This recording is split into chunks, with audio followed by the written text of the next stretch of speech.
Welcome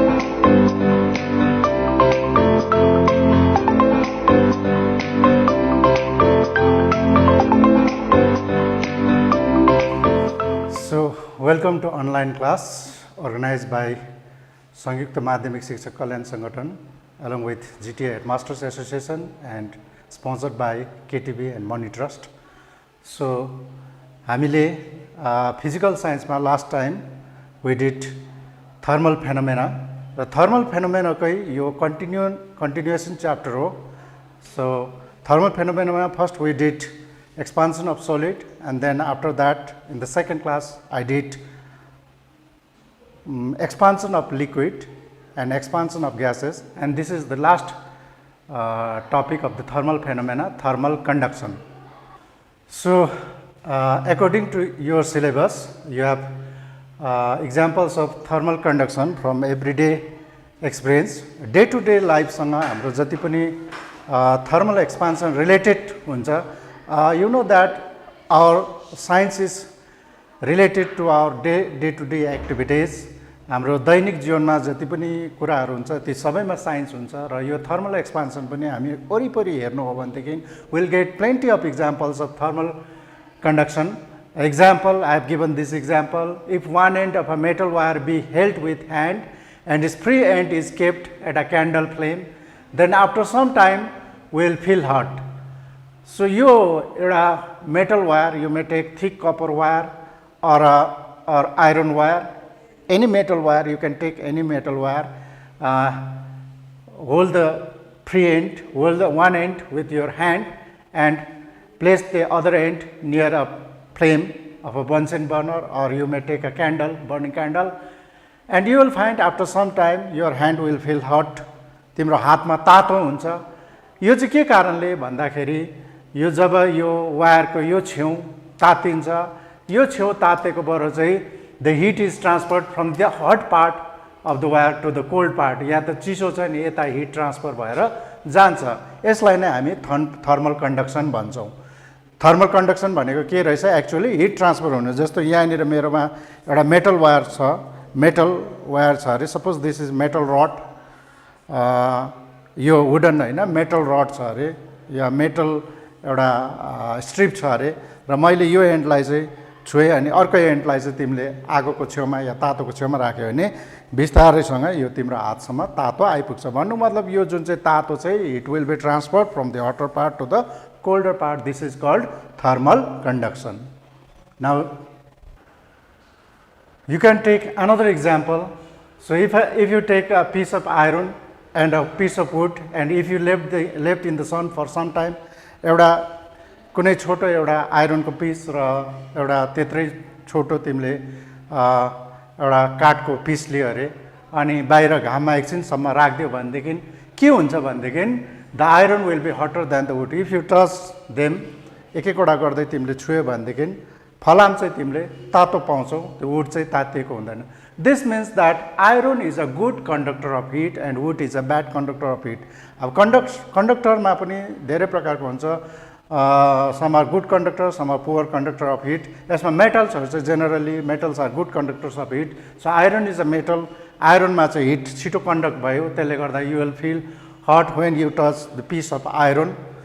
तर यता would चाहिँ तिमीले त्यतिन्जेलसम्म पनि चिसो नै, त्यति सारो तातो, जतिको आइरन तातो छ त्यतिको तातो चाहिँ तिमीले वुड पाउँदैनौ. एकदमै चिसो त हैन, अलिअलि तातिन्छ, तर जतिको आइरन, जतिको मेटल चाहिँ तातो छ त्यतिको चाहिँ तिमीले वुड पाउँदैन. That means that metal is far better conductor of heat than wood. Wood is a poor conductor of heat, or wood is a bad conductor of heat. So, what is meant by thermal conduction? Thermal conduction भनेको के रहेछ भन्दाखेरि the process by which heat is transferred from the hotter part of the body to the colder part without actual movement of the particle is called thermal conduction. The process by which heat is transferred from the hotter part of the body to the colder part. तातो भागदेखि चिसो भागमा hit सरेर जानुलाई, transfer हुनुलाई चाहिँ thermal conduction भन्दैछ. तर यहाँनिर this is very very important, without actual movement of the particle.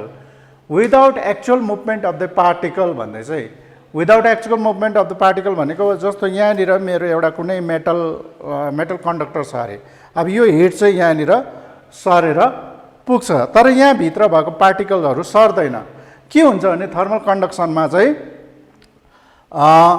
यो जुन चाहिँ पार्टिकल्सहरू छ, यो मेटल पिसहरू या केही कुराको पार्टिकल्सहरू, त्यो छेउको पार्टिकल्सहरू पहिला तातिन्छ, त्यसको तातोले छेउको तातिन्छ, पार्टिकल्स आफै चाहिँ सरेर जाँदैन।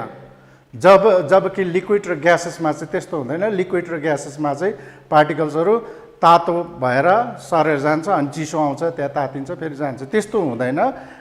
यो मेटलको कन्डक्सनमा चाहिँ के हुन्छ भनेदेखि छेउको पार्टिकल्सहरू तातिन्छ, त्यो तातिएको चाहिँ अर्को पार्टिकललाई ट्रान्सफर गर्छ, त्यो पार्टिकल आफै चाहिँ मुभ गर्दैन without actual movement of the particle.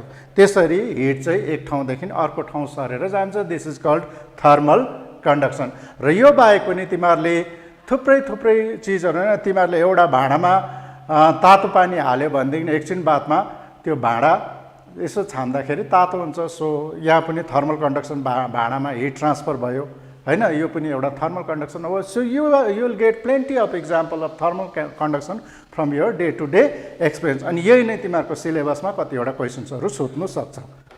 Now next is experiment to show that different materials have different ability to conduct heat. सबै मेटेरियल्सहरूको आफ्नो आफ्नै प्रकारको कन्डक्टर, कोही छिटो कन्डक्ट गर्छ, कोही ढिलो कन्डक्ट गर्छ, कोहीले कम्ती कन्डक्ट गर्छ, कोहीले बेसी कन्डक्ट गर्छ। So this experiment is very very important. I have taken it from your book.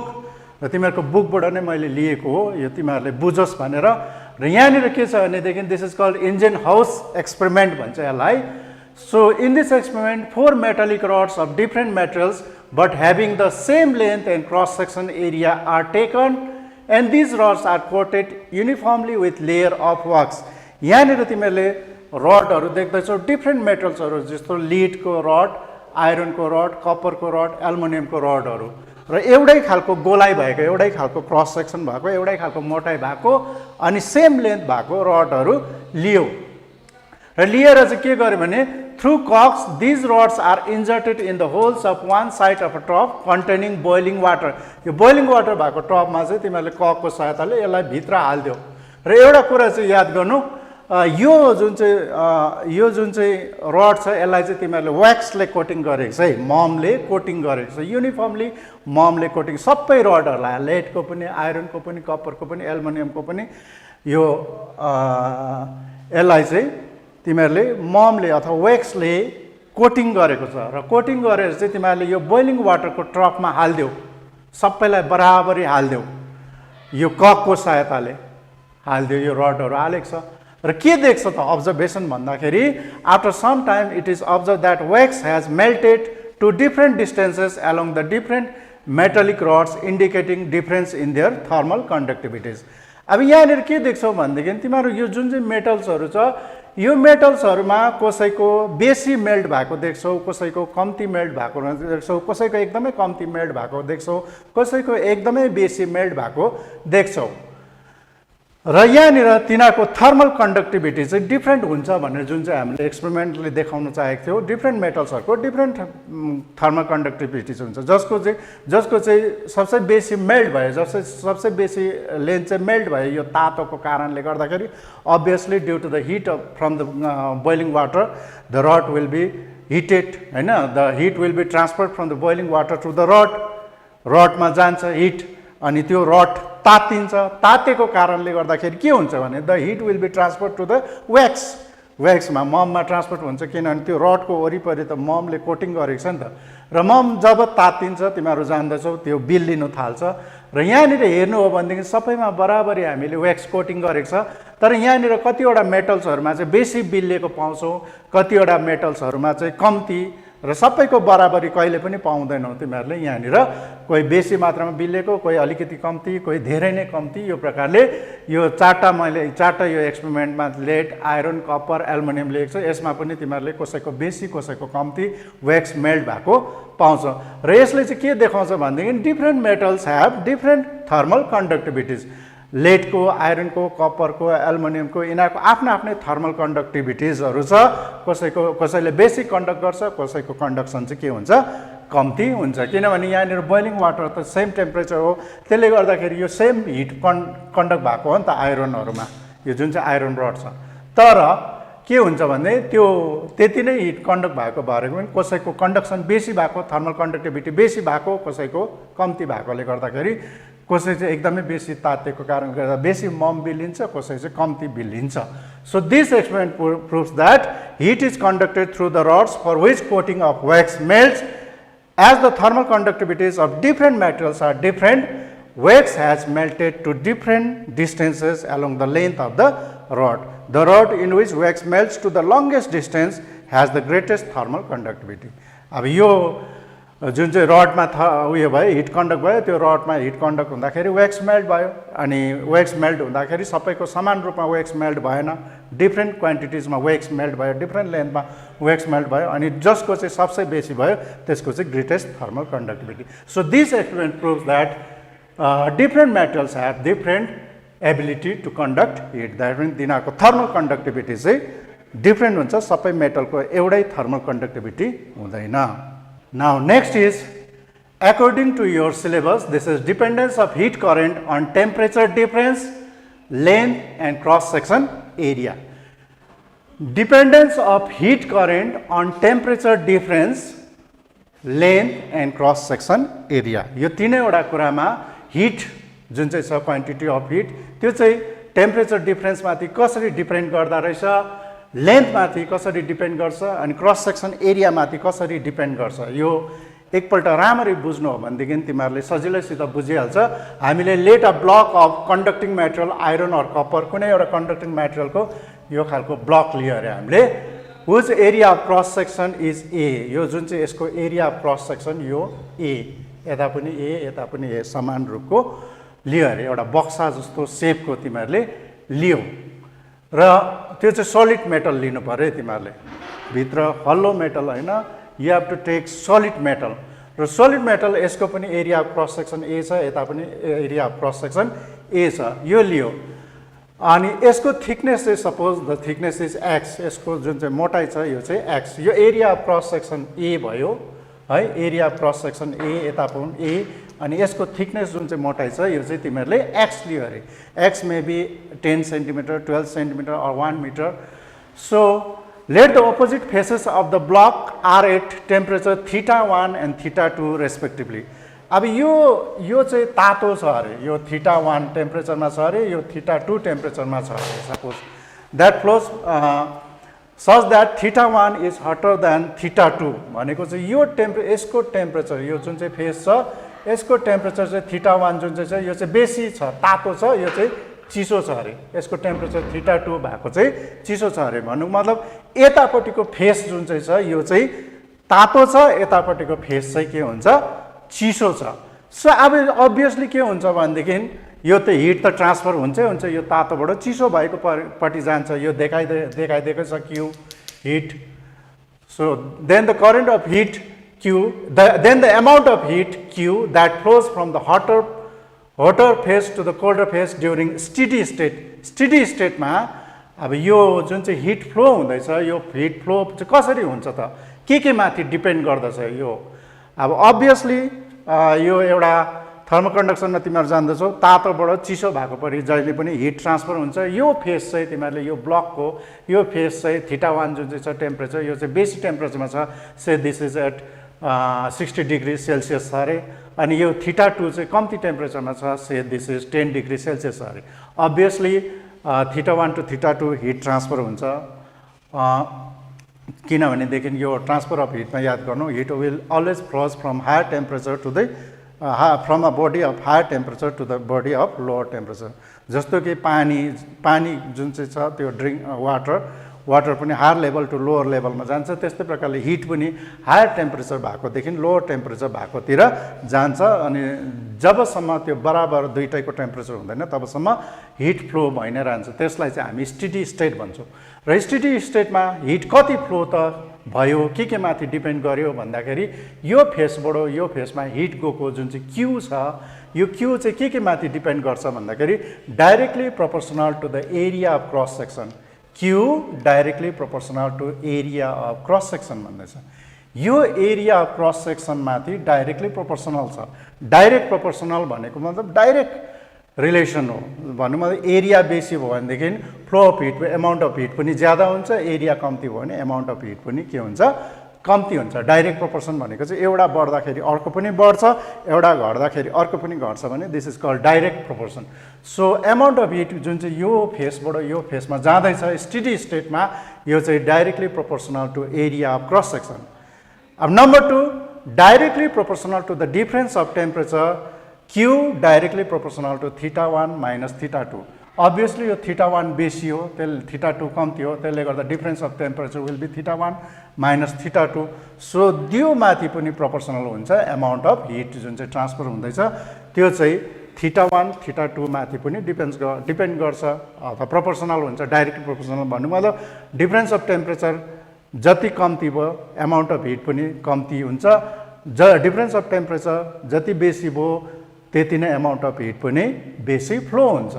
Next directly proportional to the time t for which the heat flows. Q directly proportional to t कति टाइमसम्म तिमीहरूले राख्यो त्यो माथि पनि heat flow directly proportional हुन्छ। Time ज्यादा time धेरै भयो भने हिट फ्लो पनि धेरै हुन्छ, टाइम कम्ती भयो भने हिट फ्लो पनि कम्ती हुन्छ, फ्लो अफ हिट पनि कम्ती हुन्छ। Now inversely proportional to the thickness of the block. Thickness of the ब्लकको माथि पनि इन्भर्सली प्रोपोर्सनल हुँदा, इन्भर्स भनेको चाहिँ उल्टा एउटा बेसी हुँदाखेरि अर्को कम्ती, एउटा कम्ती हुँदाखेरि अर्को बेसी हुन्छ। This is called inverse relation or inverse proportion. यहाँनिर एमाउन्ट अफ हिट जुन चाहिँ फ्लो हुँदैछ सो यो चाहिँ inversely proportional to thickness. Thickness ज्यादा भयो भने फ्लो अफ हिट कम्ती हुन्छ, थिकनेस कम्ती भयो भनेदेखि फ्लो अफ हिट ज्यादा हुन्छ। सो यहाँ फेरि म एकपल्ट रिपिट गर्दैछु। We have taken a block of conducting material, copper iron जे पनि लिँदा भयो तिमीहरूले यो खालको लिनु पर्यो तिमीहरूले, जसको चाहिँ लेन्थ ब्रेथ हाइट अथवा थिकनेस जे पनि भएको। अनि यसको area of cross section A छ अरे, यसको area of cross section A, यताको ए भयो भने यताको पनि ए। अनि you have taken the thickness as x, यो जुन चाहिँ थिकनेस छ यो चाहिँ एक्स लियो अरे। र अब अभियसली θ1 मैले यसको टेम्परेचर θ1 लिएँ, यो चाहिँ तातो, यो यतापट्टिको टेम्परेचर θ2 चाहिँ चिसो। θ1 बाट θ2 मा हिट ट्रान्सफर हुन्छ। सो एमाउन्ट अफ हिट जुन चाहिँ Q फ्लो हुँदैछ स्टेडी स्टेटमा त्यो चाहिँ के माथि डिपेन्ड गर्दा रहेछ भनेदेखि area of cross section directly proportional to area of cross section. Flow of heat amount of flow of heat is directly proportional to area of cross section. Area of cross section जति बेसी हुन्छ त्यति नै flow of heat पनि ज्यादा हुन्छ, amount of flow of heat पनि ज्यादा हुन्छ। जति कम्ती भयो त्यति नै सानो भयो, त्यति नै amount of flow of heat पनि सानो हुन्छ। Next directly proportional to the difference of temperature that is Q directly proportional to θ1 minus θ2। यसको टेम्परेचर एकदमै ज्यादा, यसको टेम्परेचर एकदमै कम्ती भयो भनेदेखि जुन चाहिँ टेम्परेचर डिफरेन्स त्यो ज्यादा हुन्छ, त्यसले गर्दा amount of flow of heat पनि ज्यादा हुन्छ। तर यसको टेम्परेचर अलिकति योभन्दा अलिकति मात्र बेसी भयो भने पनि टेम्परेचर डिफरेन्स कम्ती हुन्छ, so flow of amount of flow of heat पनि कम्ती हुन्छ। Next directly proportional to the time for which the heat flows. Q directly proportional to t, जति बेसी समयसम्म हिट राख्यो त्यति नै बेसी एमाउन्ट अफ हिट फ्लो हुन्छ। Inversely proportional to the thickness x of the block. Thickness जति मोटो भयो त्यति नै amount of flow of heat चाहिँ कम्ती हुन्छ। यो चाहिँ इन्भर्सली प्रोपोर्सनल भनेको चाहिँ एउटा कम्ती हुँदा अर्को बेसी हुने।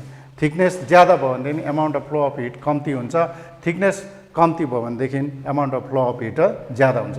र यो 1 2 3 र 4 लाई चारवटालाई मिलाउनु हो भनेदेखि यो जुन चाहिँ डाइरेक्टली प्रोपोर्सनल चाहिँ यो न्युमरेटरमा गयो, directly proportional to area, directly proportional to temperature difference and directly proportional to time, अनि यो इन्भर्सली प्रोपोर्सनल टु डिनोमिनेटरमा गयो। यो 1 2 3 4 चारवटालाई मिलाउँदाखेरि Q directly proportional to A bracket θ1 minus θ2 into t whole upon x। र यो 1 2 3 4 चारवटालाई मिलाउँदाखेरि 1 मा एरिया अफ क्रस सेक्सन माथि न्युमरेटरमा गयो, directly proportional. Temperature difference of temperature θ1 θ2 minus θ2 यो पनि न्युमरेटरमा गयो किनभने डाइरेक्टली प्रोपोर्सनल भन्दैछ। टाइम यो पनि डाइरेक्टली प्रोपोर्सनल, त्यसले गर्दा न्युमरेटरमा गयो। अनि यो थिकनेसको चाहिँ इन्भर्सली प्रोपोर्सनल छ, यो चाहिँ डिनोमिनेटरमा गयो। सो यो चारैवटालाई मिलाउँदाखेरि चाहिँ will get Q directly, that is amount of flow of heat is proportional to a whole theta 1 minus theta 2 whole into t upon x. So हामी जब proportional equal to मा ल्याउँछौँ, we have to put some constant. Proportional देखि equal to मा ल्याउँदाखेरि is equal to proportional sign लाई is equal to मा convert गर्दाखेरि तिमीहरूले केही constant लाउनु पर्यो, and that is called constant of proportionality भन्छ. र यहाँ पनि q proportional to a theta 1 minus theta 2 whole into t upon x थियो, र हामीले we have changed this into equals to. So q equals to यहाँनिर constant लागेको छ k a theta 1 minus theta 2 whole into t upon x. So where k is a constant of proportionality, अनि यो k जुन चाहिँ small k छ constant of proportionality, यसलाई चाहिँ हामी भन्छौँ coefficient of thermal conductivity. यसलाई चाहिँ भन्छौँ के अरे coefficient of thermal conductivity. यो चाहिँ तिमीहरूको सिलेबसमा छ. coefficient of thermal conductivity भनेको चाहिँ के रहेछ भनेदेखि हामीले amount of flow of heat depends upon the area of cross section, temperature difference, time and thickness, अनि यो सबैलाई मिलाउँदाखेरि जब amount of flow of heat चाहिँ proportional भयो तिनीहरुसँग, तिनीहरु proportional हुँदाखेरि we get an equation. So q equals to k a theta 1 minus theta 2 whole into t whole upon x. So यो k जुन चाहिँ छ, this is called constant of proportionality, अनि यो जुन चाहिँ flow of heat मा यो constant आएको छ, this constant is called coefficient of thermal conductivity. अब coefficient of thermal conductivity को निकाल्दाखेरि के निकाल्छौँ त भन्दाखेरि coefficient of thermal conductivity को भ्यालु निकाल्दाखेरि चाहिँ के गर्छौँ भन्दाखेरि हामीले क्रस मल्टिप्लिकेसन गर्नु भने k a theta 1 minus theta 2 upon t यतापट्टि आयो अनि q into x उता गयो. So q into x न्युमरेटरमा गयो अनि k is equal to q into x न्युमरेटरमा गयो whole upon a into theta 1 minus theta 2 into t चाहिँ डिनोमिनेटरमा गयो. यो तिमीहरूले क्रस मल्टिप्लिकेसन गरेर जब k in terms of all this निकाल्छौ तिमीहरूले you will get k equals to q into this dot means into x whole upon a theta 1 minus theta 2 whole into t. So k को value चाहिँ यता पायो. k भनेको चाहिँ coefficient of thermal conductivity, यो चाहिँ from the above equation, यो इक्वेसनबाट पाएको हो. Hence coefficient of thermal conductivity may be defined as coefficient of thermal conductivity कसरी डिफाइन गर्न सक्छौं भन्दाखेरि the coefficient of thermal conductivity of a material is defined as the quantity of heat that conducts per unit time. Per unit time, per भन्ने साथै डिनोमिनेटरमा गएको छ, through a unit area of the material, यो unit area of the material यो पनि डिनोमिनेटरमा गएको छ, keeping its opposite faces at a temperature difference of 1 degree. यो temperature difference 1 degree को temperature difference when the steady state is reached. Steady state मा जब पुग्छ त्यति बेला जति amount मा heat flow हुन्छ त्यसको per unit time through a unit area of the material keeping its opposite faces at a temperature difference of 1 degree, त्यति बेलाको जुन चाहिँ amount of flow of heat हुन्छ त्यसलाई चाहिँ हामी coefficient of thermal conductivity भनेर डिफाइन गर्न सक्छौं. So k को value q into x upon a theta 1 theta minus theta 2 whole into t. A coefficient of thermal conductivity depends upon the nature of the material. Nature of the material माथि depend गर्छ. coefficient of thermal conductivity nature of the material माथि depend गर्छ भन्नुको मतलब कोही मेटेरियलको coefficient of thermal बेसी हुन्छ, कसैको कम्ती हुन्छ. So that depends upon the material you take. कपरको बेग्लै हुन्छ, आइरनको बेग्लै हुन्छ. So coefficient of thermal conductivity भनेको चाहिँ यो हो. coefficient of thermal conductivity of a material is defined as the quantity of heat that conducts per unit time through a unit area of the material keeping its opposite faces at a temperature difference of 1 degree when steady state is reached. On which factor coefficient of thermal conductivity depends? Coefficient of thermal conductivity depends upon the nature of the material.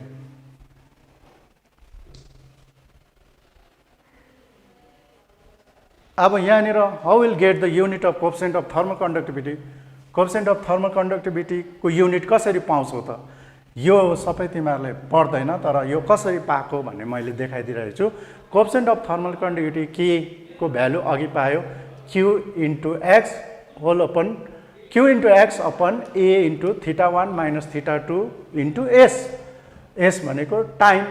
So यहाँनिर के छ भने के अब Q amount of heat त जहिले पनि क्यालोरिजमा हुन्छ या जुलमा हुन्छ अनि एक्स भनेको थिकनेस हो thickness may be in centimetre metre जेमा पनि हुनसक्छ सेन्टिमिटरमा टेक गऱ्यो भनेदेखि यो एरिया पनि सेन्टिमिटरमै हुन्छ त्यसले गर्दा एरिया चाहिँ सेन्टिमिटर स्क्वायर भयो अथवा स्क्वायर सेन्टिमिटर अनि θ1 माइनस θ2 त डिग्री सेल्सियसमा भयो अनि टाइम चाहिँ तिमीहरूले सेकेन्डमा लियो सो यहाँनिर हेर है यहाँनिर भ्यालु पुट गर्दै Q amount of hit you have taken in calorie thickness of the block you have taken in centimeter so the area of the cross section will be in centimeter square meter ma take gare ni त्यो meter square हुन्छ area and θ1 minus θ2 you have taken in degree celsius so this will be degree celsius into second यहाँनिर centimetre यहाँनिर centimetre square एक एकवटा काटिन्छ त्यसले गर्दा डिनोमिनेटरमा एउटा मात्रै सेन्टिमिटर बस्छ माथि न्युमरेटरमा चाहिँ क्यालोरी मात्रै बस्यो सो के हुन्छ त भन्दाखेरि यो डिनोमिनेटरमा भएको जति सबै परमा जान्छ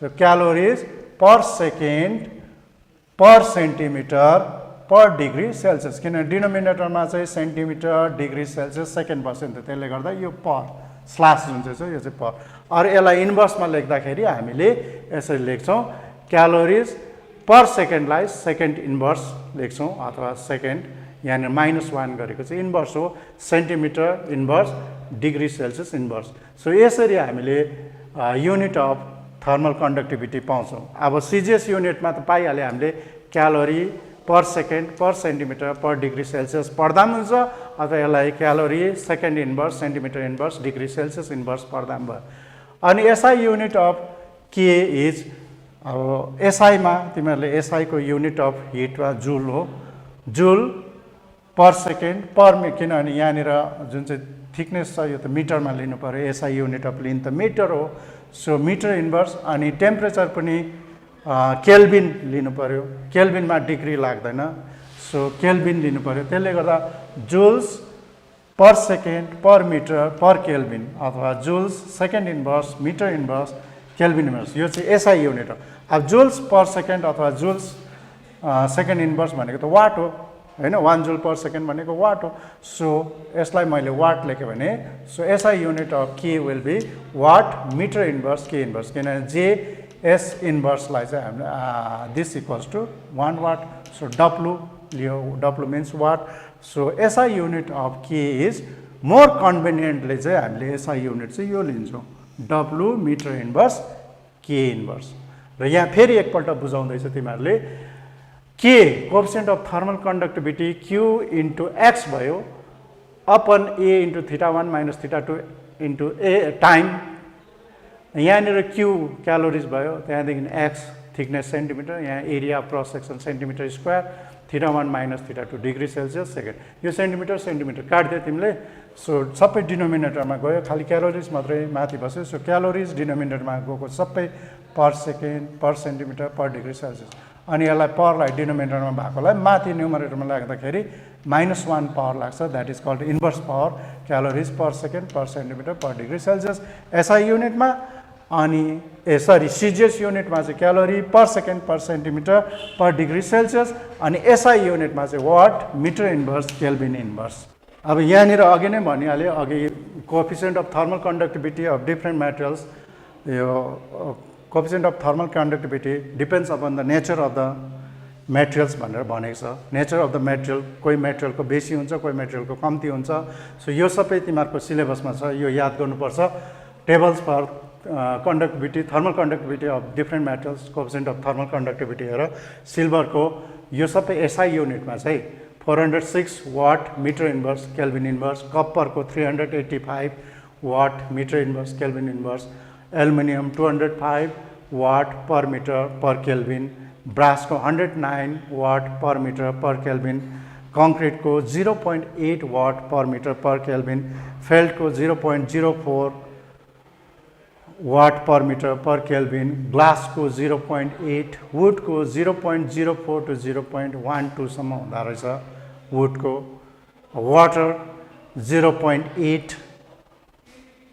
वाटरको 0.8 एयरको 0.024 हाइड्रोजनको 0.14 डायमन्डको 2200 watt per metre per kelvin यो सबै तिमीहरूले याद गर्नु यसले चाहिँ प्रुभ गर्छ भन्दाखेरि थर्मल कन्डक्टिभिटी अथवा coefficient of thermal conductivity depends upon the nature of the material. Now what is main by thermal current? यिनीहरूको छोटो छोटो तिमीहरूले डेफिनेसनहरू याद गर. थर्मल करेन्ट भनेको चाहिँ के रहेछ भने the amount of heat that flows due to conduction per second through any cross section area is called thermal current. Per second भनेको 1 सेकेन्डमा कति अमाउन्ट अफ हिट फ्लो हुन्छ थ्रु एनी क्रस सेक्सन एरियाबाट, होइन? पर सेकेन्ड भनेको छ per unit टाइममा amount of heat flow हुँदैछ, तर त्यसैलाई हामीले रेट गरिदियो भनेदेखि कुन रेटमा हिट फ्लो हुँदैछ त्यसलाई चाहिँ भन्छ thermal current or heat current, है. सो अब यहाँनिर amount of flow of heat त Q is equal to K θ1 minus θ2 whole into T upon X हो नि त अमाउन्ट अफ फ्लो. यसलाई नै हामीले रेट गर्नु हो भने पर सेकेन्ड गर्नु हो भने Q/T गर्नु पऱ्यो. Q/T गऱ्यो भने this is called thermal current. Amount of heat Q चाहिँ यो भयो, अनि यसैलाई हामीले डिभाइड बाई T गऱ्यो भने, टाइमले डिभाइड गऱ्यो भने हामीले rate of flow of heat पाउँछौँ. So that rate of flow of heat is called thermal current. So यसलाई लेफ्ट ह्यान्ड साइडलाई टीले डिभाइड गर्नु भने राइट ह्यान्ड साइडलाई पनि तिमीहरूले टीले डिभाइड गर्नुपर्छ. यहाँ टीले डिभाइड गरेको छ. यो जुन चाहिँ राइट ह्यान्ड साइड छ यसलाई टीले डिभाइड गर्यो र टी क्यान्सल गर्छ. सो क्यान्सल हुन्छ. So you will get thermal current Q/T is equal to K हो θ1 θ माइनस θ2 होल अपन X. यो चाहिँ थर्मल करेन्टको भ्याल्यु हो. केही पनि छैन, अमाउन्ट अफ हिटलाई टाइमले डिभाइड गर्नु, you will get thermal current. अनि थर्मल करेन्टको डेफिनेसन चाहिँ हो the amount of heat that flow due to conduction per second through any per unit time भन्दा पनि हुन्छ per second through any cross section is called thermal current. Next आयो thermal resistance or thermal resistivity of the material. यो चाहिँ तिमीहरूको ohms ल सँग relate गरेर करेन्ट सँग रिलेट गरेर यो पछिल्लो यसमा आउँछ. यहाँ चाहिँ तिमीहरूले याद गर the temperature difference by which an object or material resist a heat flow is called thermal resistivity. Resist गर्नु भनेको त बाधा गर्नु हो नि त, होइन? र कुन टेम्परेचर डिफरेन्सले चाहिँ हिट फ्लोलाई चाहिँ रेसिस्ट गर्छ, that resistance is called thermal resistivity. और यो चाहिँ थर्मल रेसिस्टिभिटीको भ्यालु चाहिँ it is the reciprocal of thermal conductivity.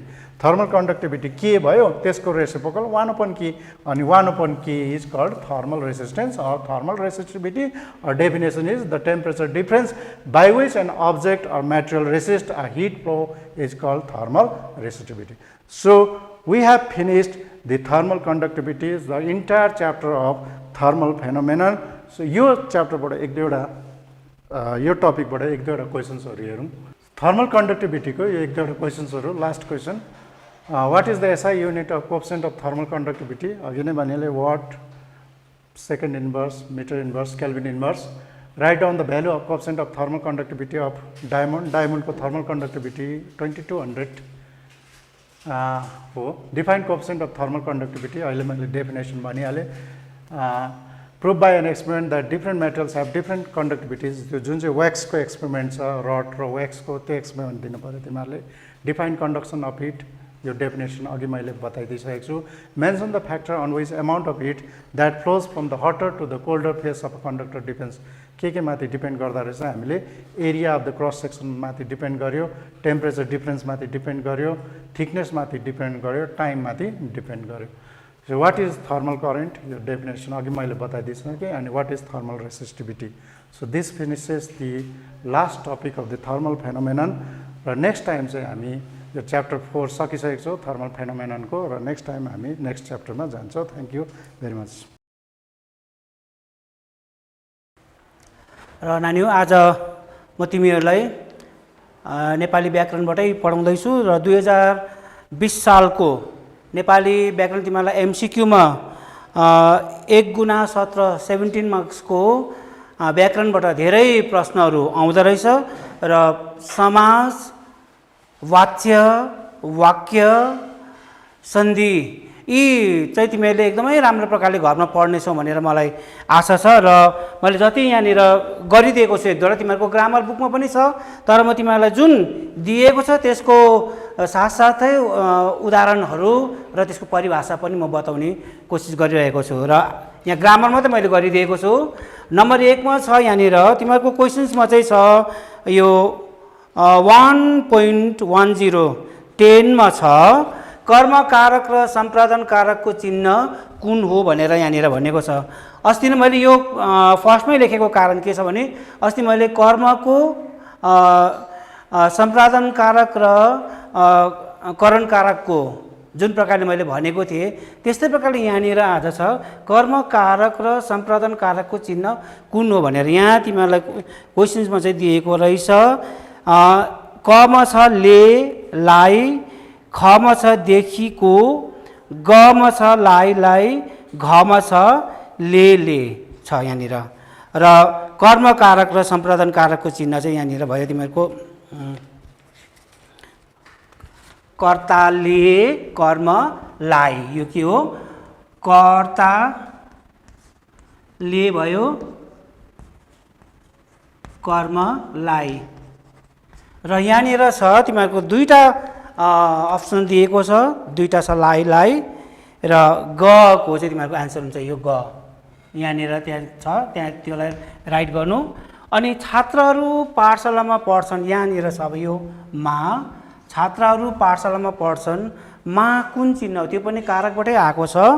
र यहाँनिर छ छात्राहरू पाठशालामा पढ्छन्मा मा प्रत्यय कुन कारक हो कर्ताले कर्मलाई करणले बाट सम्पादनलाई अधिकरणमा, त्यो अधिकरणको चिन्ह यहाँनिर अधिकरण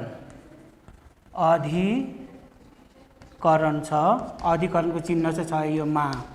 र यो तिमीले सानो सानो यो प्रत्ययहरू मात्रै याद गरेको छौ भने 10-12 मार्क्सको मजाले मार्क्स स्कोर गर्न सक्छौ। र यो मा चाहिँ भयो अधिकरणको चिन्ह भयो।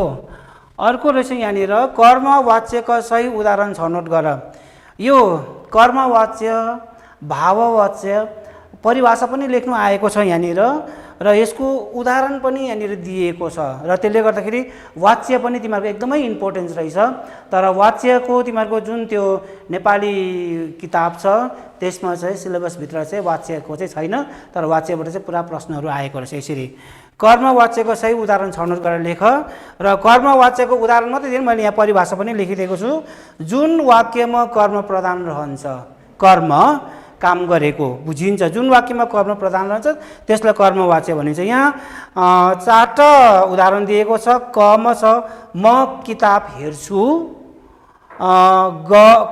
खमा छ मद्वारा भात खाइयो, गमा छ खुब हाँसियो, घमा छ मैले पुस्तक किने। यो दुईटा क ख र ग को झन् एउटै छ। मद्वारा भात खाइयो खुब हाँसियो झन्नै मिल्यो, यो खाइयो हाँसियो। तर कर्मवाच्यको चाहिँ उदाहरण परिभाषा चाहिँ के छ भन्दाखेरि जुन वाक्यमा कर्म प्रधान रहन्छ, यहाँ त कर्म छैन नि त, खुब हाँस्यो को हाँस्यो ऊ हाँस्यो कि म हाँस्यो कि त्यसमा कर्म नभएको कारणले गर्दाखेरि मद्वारा भात खाइयो, यहाँनिर म चाहिँ कर्म प्रधान रहेको छ। यसले गर्दाखेरि मद्वारा भात खाइयो। र कर्मवाच्यको परिभाषा पनि जुन वाक्यमा कर्म प्रधान रहन्छ त्यसलाई कर्मवाच्य भनिन्छ। यो पनि लेख्न आएको छ तिमीहरूको पछाडिपट्टिको क्वेसन छ त्यहाँ 4 नम्बरमा धेरै क्वेसन्सहरू आएको छ। अर्को रहेछ यहाँनिर नम्बर 4 मा छ 11 पदको समास विग्रह गर। यो तत्पुरुष समास मैले अस्ति परिभाषा लेखिदिएको छु। पूर्व पद र उत्तर पद, पूर्व पद भन्नु अगाडिको र पछाडिको पनि दुवै प्रधान नहुने अर्को शब्द बनिने चाहिँ त्यहाँ तत्पुरुष समास भनेको छ। र यहाँनिर 11 पदको समास विग्रह गर भनेर यहाँनिर आएको छ। 1 मा छ 1 अनि 10, ख 1 वा 10 छ, ग मा छ 1 र 10 छ, घ मा छ 1 देखि 10 छ। र यो चाहिँ कुन चाहिँ समाज हो भनेर यहाँनिर भनिएको समाज होइन, कर्मवाचक भयो। 11 पदको समाज विग्रह गर भनेर आएको छ। र 11 पदको समाज विग्रह चाहिँ हुँदो रहेछ यो 1 र 10, 1 र 10, यो 1 र 10। र यहाँनिर रले चाहिँ यसले चाहिँ जोड्ने काम गरेको छ, रले जोड्ने काम गर्यो। त्यसले गर्दाखेरि यहाँनिर 1 र 10 त त्यो त उत्तर त भयो। र पनि यहाँनिर मैले कुन चाहिँ समाज हो भनेर भन्दाखेरि त्यो रहेछ द्वन्द्व समास। द्वन्द्व समासको परिभाषा लेख भनेर पनि छ उतापट्टि।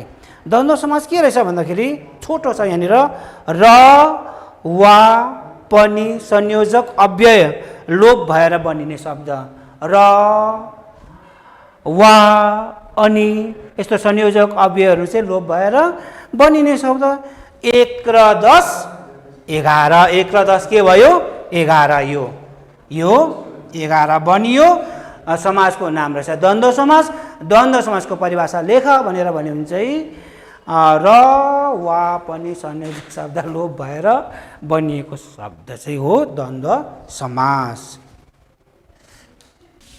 अब यहाँ अझै एक दुईवटा छ यहाँनिर अब आएछ यहाँनिर लामखुट्टे 4 5 म लेखिदिँदैछु म यहाँनिर लामखुट्टे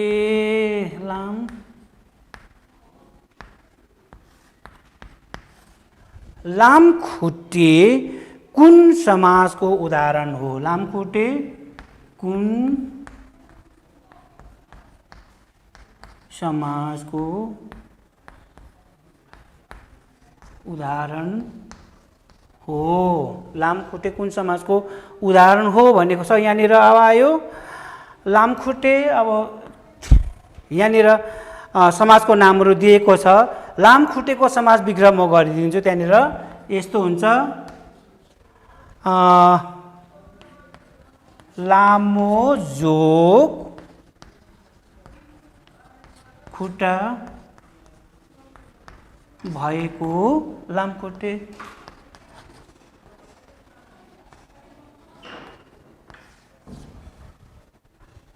कोही बेला समाज विग्रह गर भनेर पनि आउँछ लामखुट्टेको समाज विग्रह गर भनेर आयो भने चाहिँ लामो खुट्टा भएको लामखुट्टे अघि मैले फर्स्टमा भनेको थिएँ तिमीलाई तत्पुरुष समासमा पूर्व पद र उत्तर पद दुवै प्रधान नहुने समाज भनेर भन्दाखेरि तत्पुरुष समाज भनेको थियो।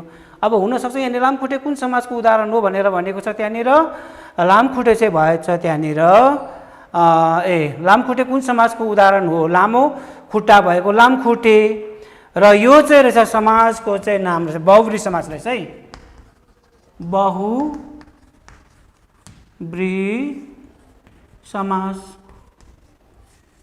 बहुब्री समाज भयो। बहुब्री समाजमा मैले अघि मैले तत्पुरुष समाज भनेको थिएँ त्यो होइन यहाँ एकछिन पूर्व पद र उत्तर पद दुवै प्रधान नहुने समास पूर्व पद र उत्तर पद दुवै प्रधान नहुने समास अघि मैले तत्पुरुष समाज भन्दै तत्पुरुष समाज भनेर चाहिँ यहाँनिर पूर्व पद र उत्तर पद दुवै प्रधान नहुने समास चाहिँ भयो बहुब्री समास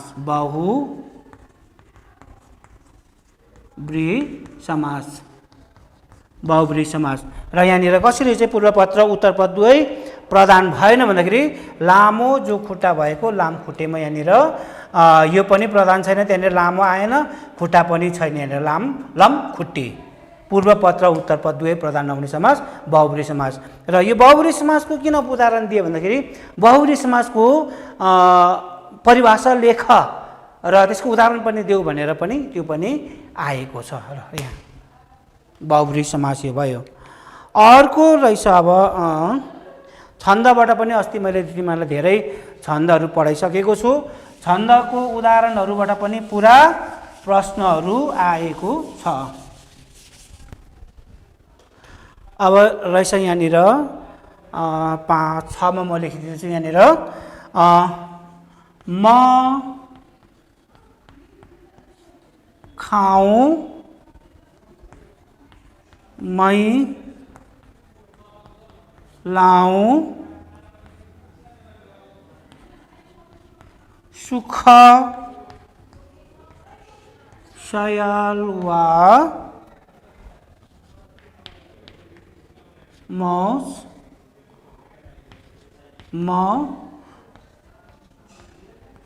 गरौँ भनेको छ यो आयो। अब यहाँ दिएको छ म खाऊँ मै लाऊँ सुख सवाल वा मौज मै गरौँ भनेर आएको छ। यो तरुण तपस्वीबाट लेखनाथ पौड्यालको तरुण तपस्वीबाट आएको हो। र कुन छन्दमा लेखिएको छ भनेर भने यहाँनिर कुन छन्दमा लेखिएको छ भनेर यहाँनिर तोटक, झ्याउरे, सादुलविकृत, शिखरिणी छन्द छ। र यो छन्द सिधै मैले यहाँ लेखिदिएँ भने शिखरिणी छन्द हो। शिखरिणी छन्द, शिखरिणी छन्द यहाँनिर भयो। र शिखरिणी छन्दको यहाँनिर त्यसको चाहिँ के छ भन्दाखेरि चाहिँ य म न स भ ल गु छ यहाँनिर। य म न स भ ल गु चाहिँ उसको सूत्र भयो यहाँनिर। म खाऊँ मैलाऊँ सुख सवाल मजमा गरौँ छ कुन छन्दमा लेखिएको छ भन्दाखेरि शिखरिणी छन्द भयो। र यसको सूत्र चाहिँ के रहेछ भन्दाखेरि चाहिँ कुन कुन चाहिँ गण छ त्यसमा भन्दाखेरि य म हो यो, य म न स भ ल गु। र यहाँनिर कतिवटा अक्षरहरू हुँदो रहेछ भन्दाखेरि मैले अस्ति पहिलाचोटि पढाएको छु तिमीहरूलाई। 3 1 3 3 2 6 3 3 9 3 4 12 3 5 15 15 एउटा लघु र गुरु 15 16 17वटा अक्षर हुँदो रहेछ यहाँनिर। जम्मा 17वटा अक्षर हुन्छ। त्यो 17वटा अक्षर अब माथिको म हेरौँ हो कि होइन। र तिमीहरूलाई यो चाहिँ जस्ट पहिलाको बुझाउने काम मात्रै गर्दैछु। 1 2 3 4 5 6 7 8 9 10 11 12 13 14 15 16 17वटा ठिकै छ 17वटा अक्षर। र मैले तिमीहरूलाई यो य म न स भ लघु भन्दैछु। यसको छुट्याउने पनि मैले पहिल्यै तिमीहरूलाई यहाँनिर गराइदिइसकेको छु। त्यो चाहिँ के थियो भन्दाखेरि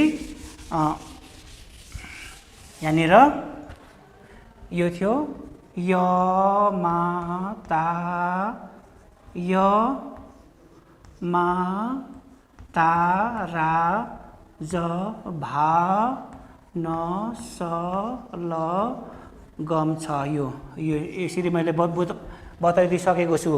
य मा ता र ज भा न स ल गमबाट भनेको छु। र यहाँनिर तिमीलाई य गण रहेछ। य गणको यो 3टा य मा ता गर्दाखेरि अब हामीलाई थाहा भइहाल्छ यो एक यो यसरी छुट्याउनु सक्छ यहाँनिर। म गण भनेको छ मा, यो मा ता र स मा ताराको पनि भयो दीर्घ दीर्घ दीर्घ दीर्घ दीर्घ दीर्घ याद छ होला नि यिनीहरू सबै। यो छटौकारको रस्व हुन्छ भनेर यहाँनिर अब न गणको यहाँनिर न स ल को यो रस्व रस्व रस्व यहाँनिर आयो। रस्व रस्व रस्व यो पनि न गम भयो।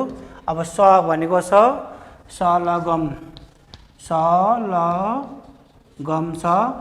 हलन्त लागेको अक्षरको गन्ती हुँदैन तर त्यसको अघिल्लो अक्षर जहिले पनि दीर्घ हुन्छ भनेको छु यो। र यो रस्व रस्व दीर्घ यो यहाँनिर आउँछ हुँदैन। रस्व रस्व दीर्घ यो पनि मिल्यो। अर्को रहेछ अब भ, भएको भ न स भ यो माता र ज भा हो भाव भा न स भनेको यो रस्व दीर्घ दीर्घ यहाँ आयो। अब रस्व दीर्घ दीर्घ यो पनि मिल्यो। अन्तिममा छ लघु र गुरु, लघु र रस्व र दीर्घ, रस्व र दीर्घ हुन्छ यो। रस्व म गरौँ छ रस्व दीर्घ यसरी गरेर यो पनि छुट्याउनु सक्नु पर्यो। र यो चाहिँ भयो शिखरिणी छन्द। बुझ्दैछ होला भन्ने आशा छ। र अर्को छ अब हेरौँ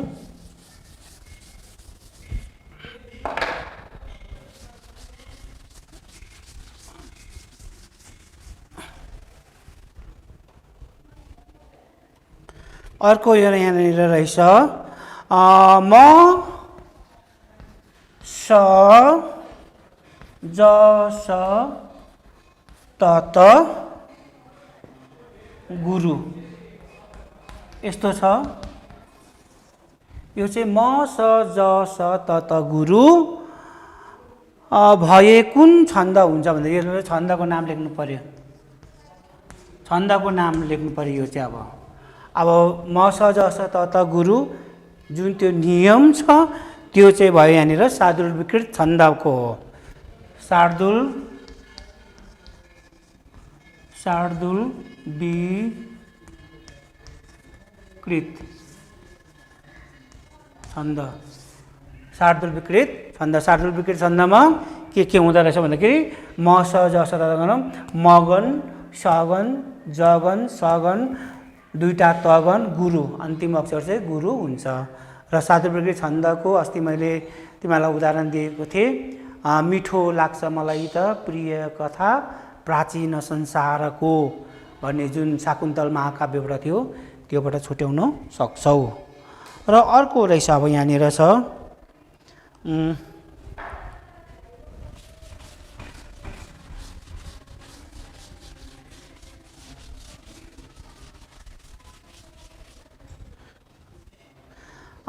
अलङ्कार र छन्दको उदाहरणबाट पनि तिमीलाई यहाँनिर धेरै प्रश्नहरू इक्जाम्पल्सहरूबाट पनि धेरै प्रश्नहरू यहाँनिर आएको छ। त्यसले गर्दाखेरि पढ्नु चाहिँ त्यो बाहिर पढेर चाहिँ एकदमै नहुने रहेछ। भित्रसम्म तिमीहरू भित्र खुटीसम्म पक्रिने काम चाहिँ गर्नु पर्यो। पुरा उदाहरणहरूबाट यहाँ दिएको छ। अर्को रहेछ यहाँनिर अब अलङ्कारबाट दिएको छ यहाँनिर जीवन अर्पी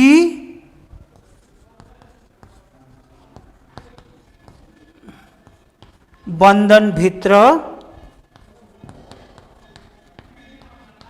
बोल्नै पर्ने बोली विचित्र।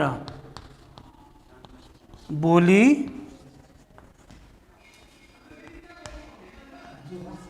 विचित्र भने यहाँनिर यो पनि उदाहरण दिएको छ यहाँनिर। त्यसै हेर्दाखेरि यहाँनिर जीवन अर्पी बन्धनभित्र बोल्नै पर्ने बोली यहाँ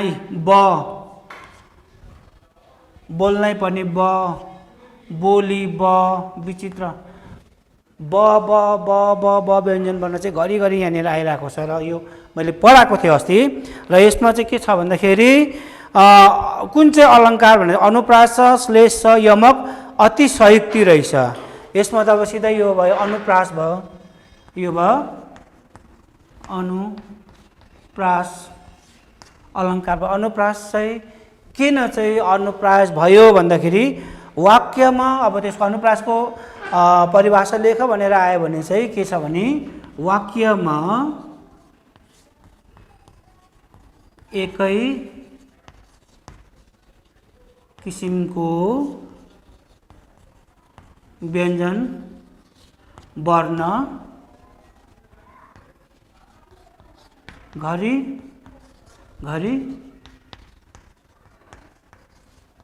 दोहोरिएमा यो म त्यो घरिघरि त्यो लेख्दैन त्यहाँनिर घरिघरि दोहोरिए ब त्यसले गर्दा अनुप्रास अलङ्कार त्यहाँनिर छ। यति गऱ्यो भने तिमीहरूको 1 मार्क्स तिमीहरूले पाइहाल्न सक्छौ। र यो प्रकारले ग्रामर व्याकरणमा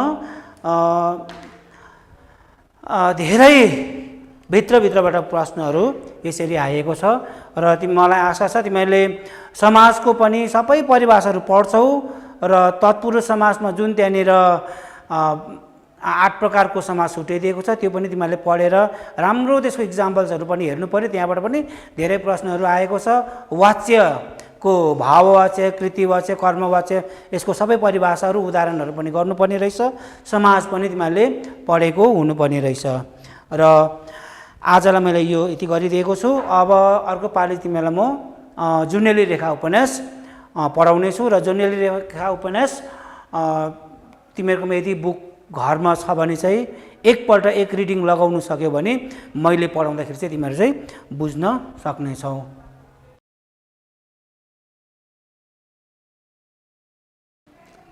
र नानी हो लास्ट क्लासमा हामीले जुन चाहिँ रेसियो एन्ड प्रोपोर्सनमा प्रब्लम गर्दै थियौँ। हामीले थर्ड प्रोपोर्सनल कसरी निकाल्छ, फोर्थ प्रोपोर्सनल कसरी निकाल्छ भन्ने कुराहरू मैले त्यहाँनिर बुझाएँ पनि अनि त्यहाँबाट प्रब्लम पनि वर्कआउट गरेँ। सो अब त्यसमा एउटा रहेको छ हाम्रो मिन प्रोपोर्सनल। र मिन प्रोपोर्सनलको प्रब्लम मैले यहाँ लेखेको छु। तर before doing this problem I want to highlight some important relation of mean proportional. र मिन प्रोपोर्सनलको 1-2वटा कुरा तिमीहरूलाई म हाइलाइट गर्न चाहन्छु। र मिन प्रोपोर्सनलमा के छ भनेदेखि पहिला यो बुझ्नु, if A B C be the three numbers in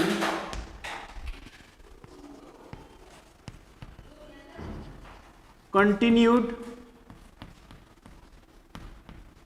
proportion,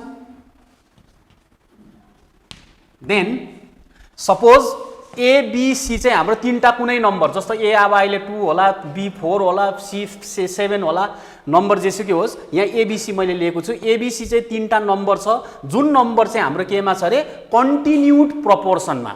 अस्ति मैले बताउँदै थिएँ कन्टिन्युड भन्ने बित्तिकै चाहिँ हामीले के गर्नुपर्छ, बीचको नम्बर चाहिँ जहिले पनि रिपिट हुन्छ, एकखेप रिपिट हुन्छ, त्यो कुरा चाहिँ याद गर्नु पर्यो। यसकारण अब यो हामीले कन्टिन्युड प्रोपोर्सनमा छ भनेदेखिलाई यहाँनिर कसरी लेख्छ भन्दाखेरि एबीसी कन्टिन्युडमा छ भनेदेखिलाई यसलाई रेसियो फर्म अथवा प्रोपोर्सन फर्ममा हामीले लेख्यौँ भने A:B, A:C:B:C यसरी लेख्नु पर्यो। द्याट मिन्स बी चाहिँ के भयो, यहाँनिर रिपिटेसन भयो, बी रिपिट भयो। त्यसले गर्दाखेरि अब यसलाई चाहिँ हामीले कन्टिन्युड प्रोपोर्सनमा छ भनेर बुझ्नु पर्यो। एबीसी कन्टिन्युड प्रोपोर्सनमा छ भन्नु मतलब चाहिँ A:B, A:B:C भयो। र अब यहाँबाट हामीले अस्ति के रुल फलो गरेको थियौँ हामीले प्रोपोर्सनमा, फर्स्ट र लास्ट टर्मको प्रोडक्ट जुन चाहिँ हुन्छ सेकेन्ड र थर्ड टर्मको प्रोडक्टसँग बराबर हुनु पर्यो। प्रोपोर्सनमा रुल त्यो छ। That means the product of first term and last term, that means A and C must be equal to the product of the second and third। प्रोपोर्सनको रुलले यही भनेको छ हामीलाई। र अब तिमीले यहाँबाट चाहिँ के पाउँछ भन्दाखेरि यसलाई लेख्यो भने हामीले रेसियो फर्म डिभिजन फर्ममा लेख्यो भने A/B = B/C आयो। र अब क्रस मल्टिप्लाई गर, B × B, B² = AC। अब B को स्क्वायर छ, म यसलाई स्क्वायर हटाउँदैछु, B = तिमीले यहाँनिर पाउँछ √AC। र अब तिमीले यहाँनिर त्यसो भए यो चाहिँ B के हो भन्दाखेरि this B is called the mean proportional of the given number. B को भ्यालु निकाल्नु भनेको भन्नु मतलब मीन प्रोपोर्सनल भनेको बीचको नम्बरको भ्यालु चाहिँ हामीले खोज्नु पर्यो। बीचको नम्बर चाहिँ अननोन छ, त्यो बुझ्नु पर्यो। So B = ±√A × C। र यो चाहिँ भयो तिमीहरूको मीन प्रोपोर्सनलको फर्मुला जस्तो पनि भयो, अनि मीन प्रोपोर्सनलको हिसाब गर्ने तरिका पनि तिमीहरूको यो प्रकारले भयो। र यो तरिका तिमीले बुझेको छ भने अब यो जुन चाहिँ प्रब्लम छ यो प्रब्लम सजिलैसँगले हामीले गर्नु सक्छौँ। मीन भनेको बीचको, बी चाहिँ अननोन छ, यसकारण बीचमा चाहिँ हाम्रो के छ, बी अननोन छ, बी छ बीचमा, ए र सी लास्टमा छ, दुईटा बी बीचमै छ। त्यसले गर्दा यो बी को भ्यालु चाहिँ हामीले खोज्नु पर्यो मीन प्रोपोर्सनमा। मीन प्रोपोर्सनल निकाला भन्नुको मतलब चाहिँ बीचको नम्बर खोज्नु पर्यो। र अब बीचको नम्बर खोज्ने फर्मुला यहाँ छँदैछ यी B = ±√AC, तिमीले हिसाब गर्नु सकिहाल्छ अब। र अब यो प्रब्लम म तिमीलाई गरेर देखाउँछु, त्यो प्रब्लम गर्दाखेरि तिमीहरूको सबै क्लियर भइहाल्छ। र अब हेर, find the mean proportional of 5 and 80। 5 र 80 को मीन प्रोपोर्सनल निकाल्नु अरे भन्नुको मतलब अब तिमीलाई यो जुन चाहिँ नम्बर दिएको छ यो 5 र 80 चाहिँ तिमीहरूको कुन कुन नम्बर हो भन्दाखेरि 5 फर्स्ट नम्बर हो अनि 80 चाहिँ तिमीहरूको लास्टको नम्बर हो, यो बुझ्नु पर्यो। अनि तिमीहरूको यहाँ बीचमा चाहिँ अब नम्बर के छ तिमीहरूको अहिले अननोन छ। अब यसलाई हामीले मीन प्रोपोर्सनल कसरी लेख्छौँ हेरौँ। यहाँ मीन प्रोपोर्सनल कसरी लेख्छ हेर, late X be the mean proportional। र अब मीन प्रोपोर्सनलमा हामीले यसरी लेख्नु पर्यो, x चाहिँ मीन प्रोपोर्सनल भनेको छ। देयरफोर नम्बर्स कस्तो हुन्छ, 5:x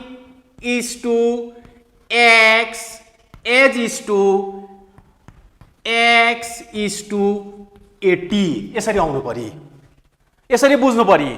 अघि मैले भनिहालेँ मीन प्रोपोर्सनल निकाला भनेर तिमीलाई जहिले पनि दुईटा नम्बर दिन्छ र त्यो दुईटा नम्बरमा चाहिँ दिएको नम्बर फर्स्टको नम्बर एउटा हो, फर्स्टको नम्बर 5 भयो अनि अर्को नम्बर चाहिँ के बुझ्नु पर्यो, लास्टको नम्बर दिएको छ भन्नुको मतलब तिमीले बीचको नम्बर चाहिँ अननोन छ। मीन भनेको बीचको निकाला भने, यसकारण हामीले बीचको नम्बर के माने x कन्टिन्युड प्रोपोर्सनमा हुन्छ भनेर मैले भनिहालेँ। सो 5:x=x:80 यो चाहिँ हाम्रो अब फर्म भयो लेख्ने। र अब अघि हामीले गरेको हिसाब कस्तो हुन्छ, यो 5/x, यसलाई 5:x मिन्स 5/x यसलाई इक्वल टु लेखेँ हामीले, यो आउँछ x upon 80। So cross multiply गरिदियो, x into x square equal to 5 into 80 भनेको 400।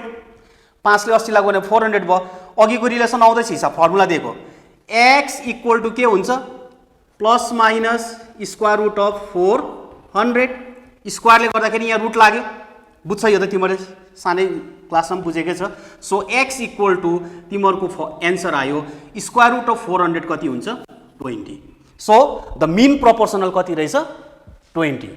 र अब तिमीहरूले खोज्यो भनेदेखि यहाँ हिसाब मिलायो भनेदेखिलाई प्रोपोर्सनमा बनिहाल्यो 20 निस्किने बित्तिकै। 5 इन्टु 80 गऱ्यो भने 400 हुन्छ, 20 इन्टु 20 गऱ्यो भने यहाँ के हुन्छ 400। भन्नुको मतलब के भयो, यो प्रोपोर्सनमा नम्बर छ। So the required mean proportional of the given two numbers is x equal to plus minus 20।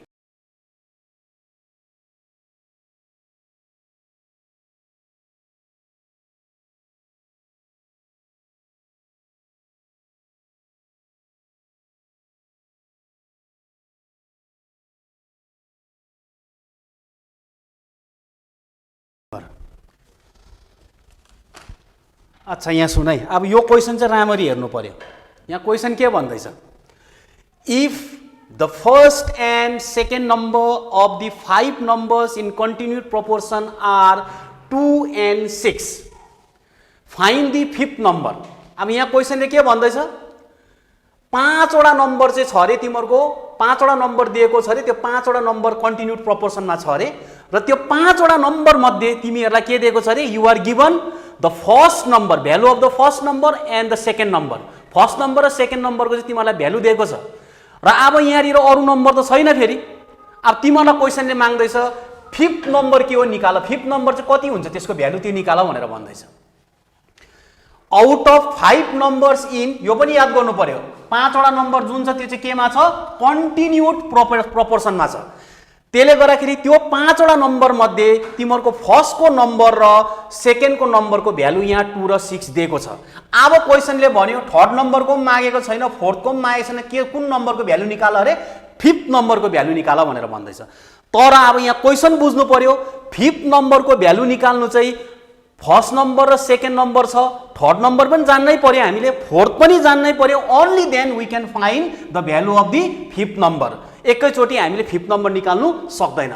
त्यसले गर्दाखेरि तिमीले के गर्नु पर्यो, पहिला सेकेन्ड नम्बर र फर्स्ट नम्बर र सेकेन्ड नम्बर छँदैछ, हामीले थर्ड नम्बर पनि खोज्नु पर्यो, फोर्थ नम्बर पनि खोज्नु पर्यो। After that will get the required answer which is the 5th number. त्यसरी पाउनु पर्यो। र अब यहाँनिर कन्टिन्युड प्रोपोर्सनमा छ भने अब नम्बर त मान्नु पर्यो। 5 वटा मात्रै, 5 वटा नम्बर मध्ये तिमीलाई 2टा मात्रै त भ्यालु थाहा छ, फर्स्ट र सेकेन्ड नम्बरमा थाहा छ, 3टा नम्बर त थाहा छैन हामीलाई। यसकारण अब 3टा नम्बरलाई हामीले पहिला एजम्सन गर्नु पर्यो, लिनु पर्यो यहाँनिर। सो हाम्रो यो प्रब्लम यसरी गर्नु सकिन्छ। लेट, यसलाई लेख्दैछु म, 2 6 x y and z, 5 वटा भयो नम्बर, 2 6 दुईटा भयो, x थर्ड नम्बर भयो, y फोर्थ नम्बर भयो, 5th नम्बर चाहिँ हाम्रो z भयो। So 2 6 x y and z be the 5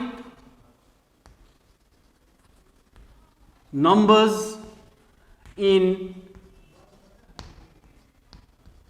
continued proportion।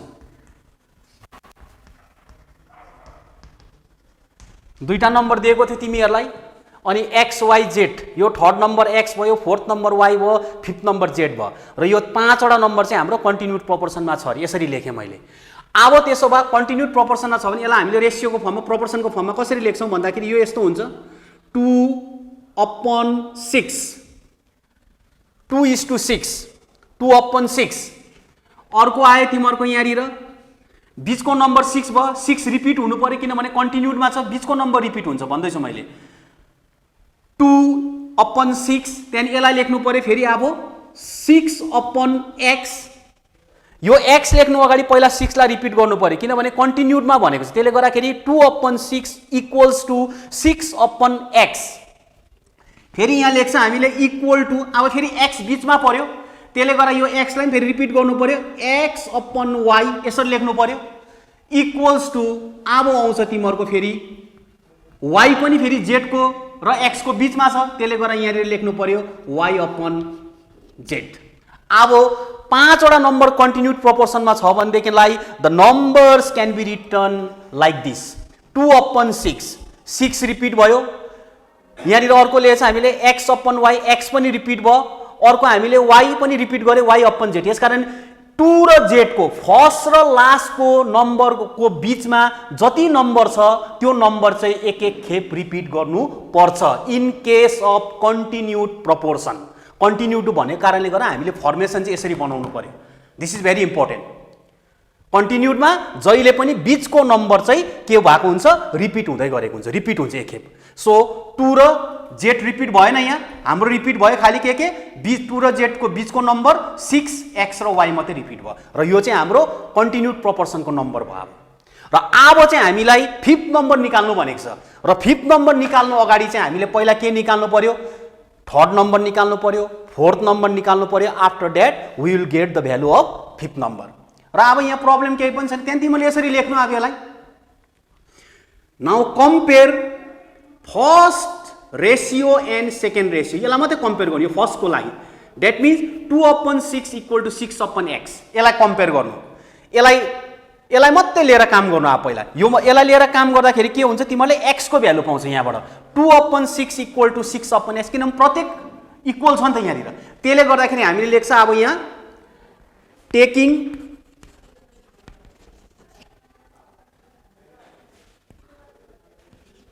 Two upon 6 equals to 6 upon x, के पाउँछ हामीले, वी हेभ क्रस मल्टिप्लाई गर x into 2 2x equal to 6 into 6 36 x equal to के पाए तिमीले 36 डिवाइडेड बाई 2 मुनि आयो, 2 ले यसलाई डिवाइड गर्छ कति times 18 times. So therefore x equal to कति पाए तिमीले 18। र अब x को भ्यालु निकाल्नु, थर्ड नम्बर निकाल्नु भनेको थिएन, तर यो ननिकाली हामीले फिफ्थ नम्बर पाउँदैन, मैले अघि भनिसकेको छु। सो पहिला हामीले के निकाल्यो, थर्ड नम्बर निकाल्यो। थर्ड नम्बरको भ्यालु कति पाए हामीले 18 पायो। नाउ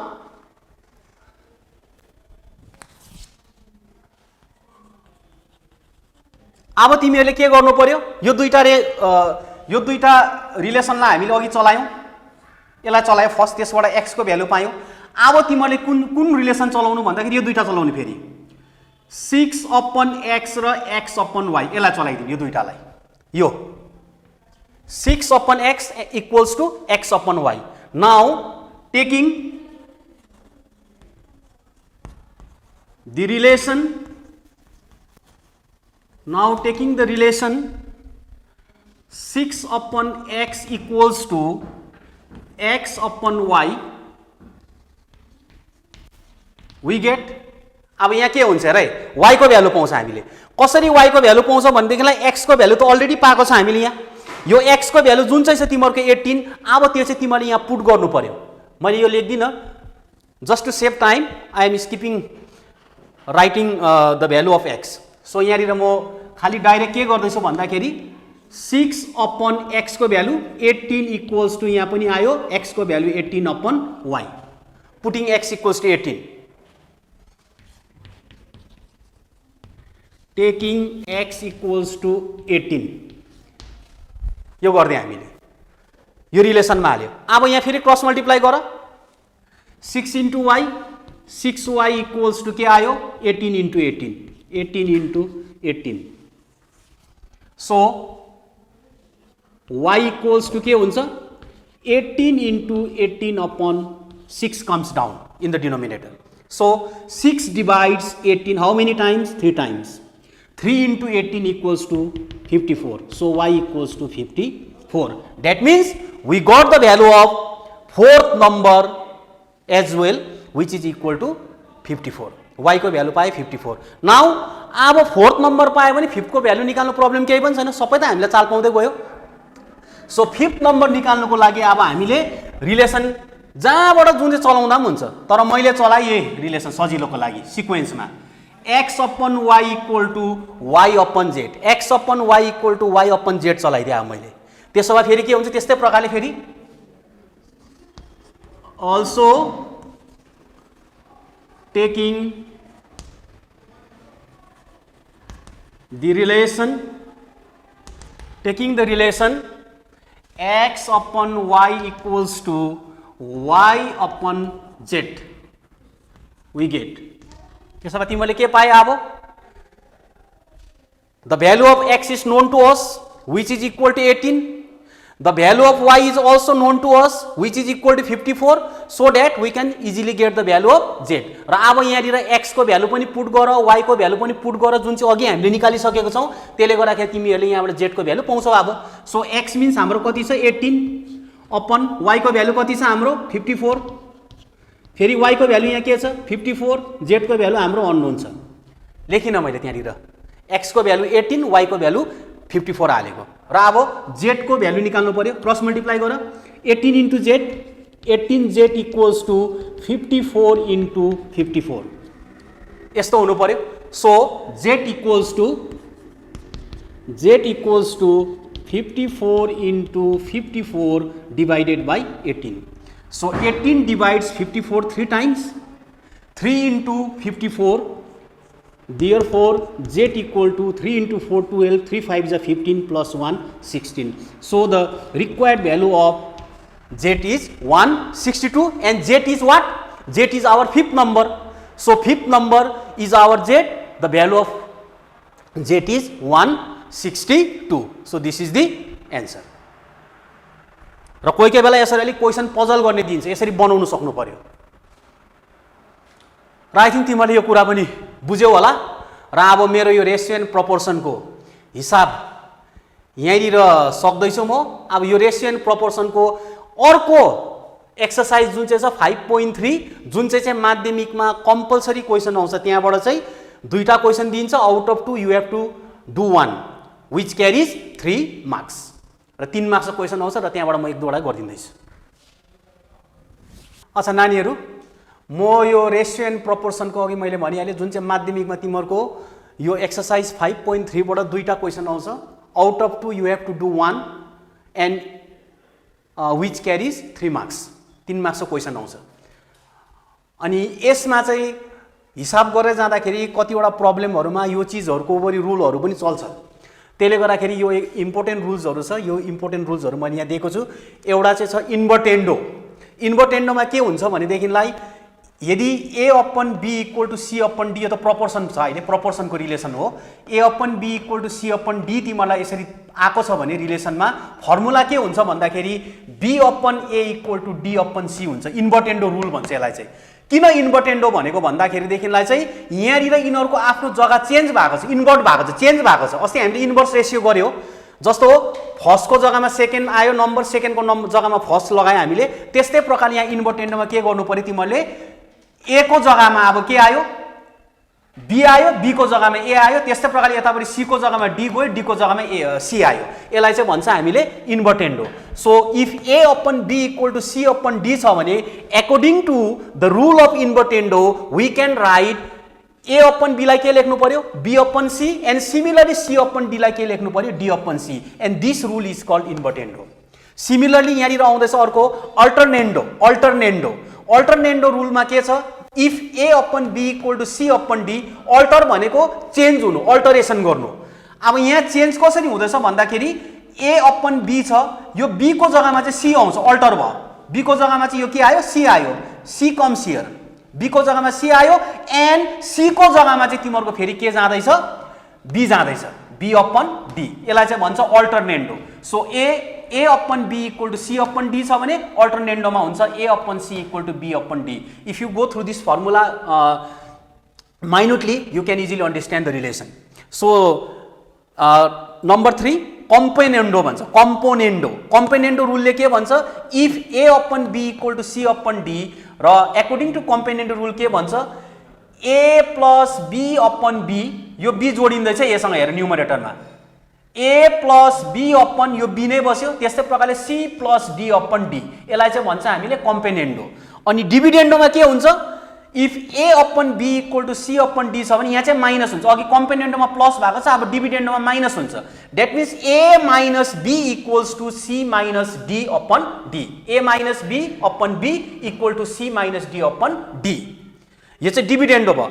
अब कोही कोही बेला चाहिँ प्राय हिसाब गर्दै जाँदाखेरि हामीलाई यो दुईटा रुलको एकदम आवश्यकता परिरहेको हुन्छ हिसाब गर्दाखेरि।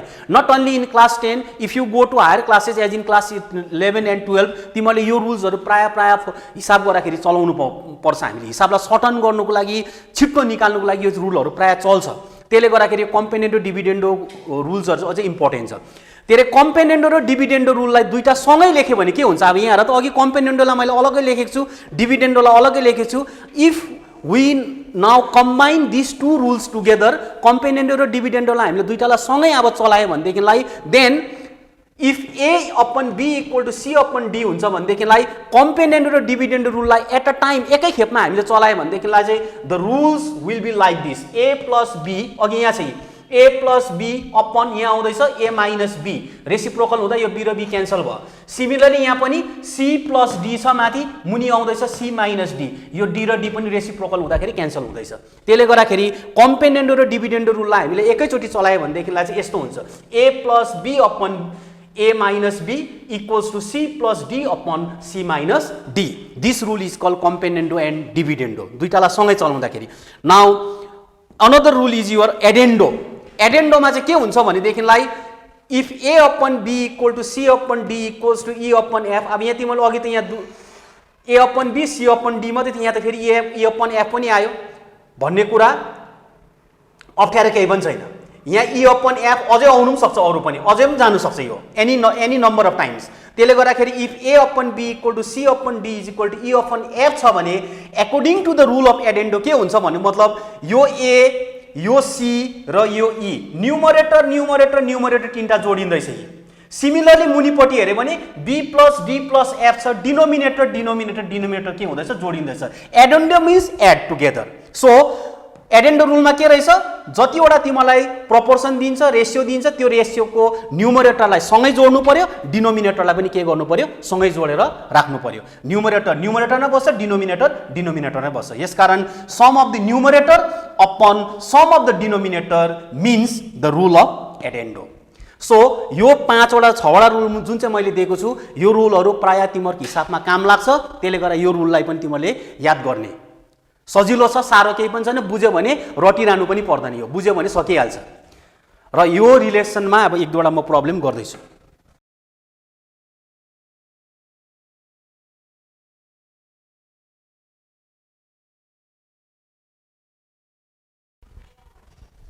अच्छा, अब यहाँ हेर नानी हो, अब यो हिसाब जुन जति पनि गर्दैछ हामीले, यसको चाहिँ एन्सर तिमीहरूको बुकमा हुँदैन।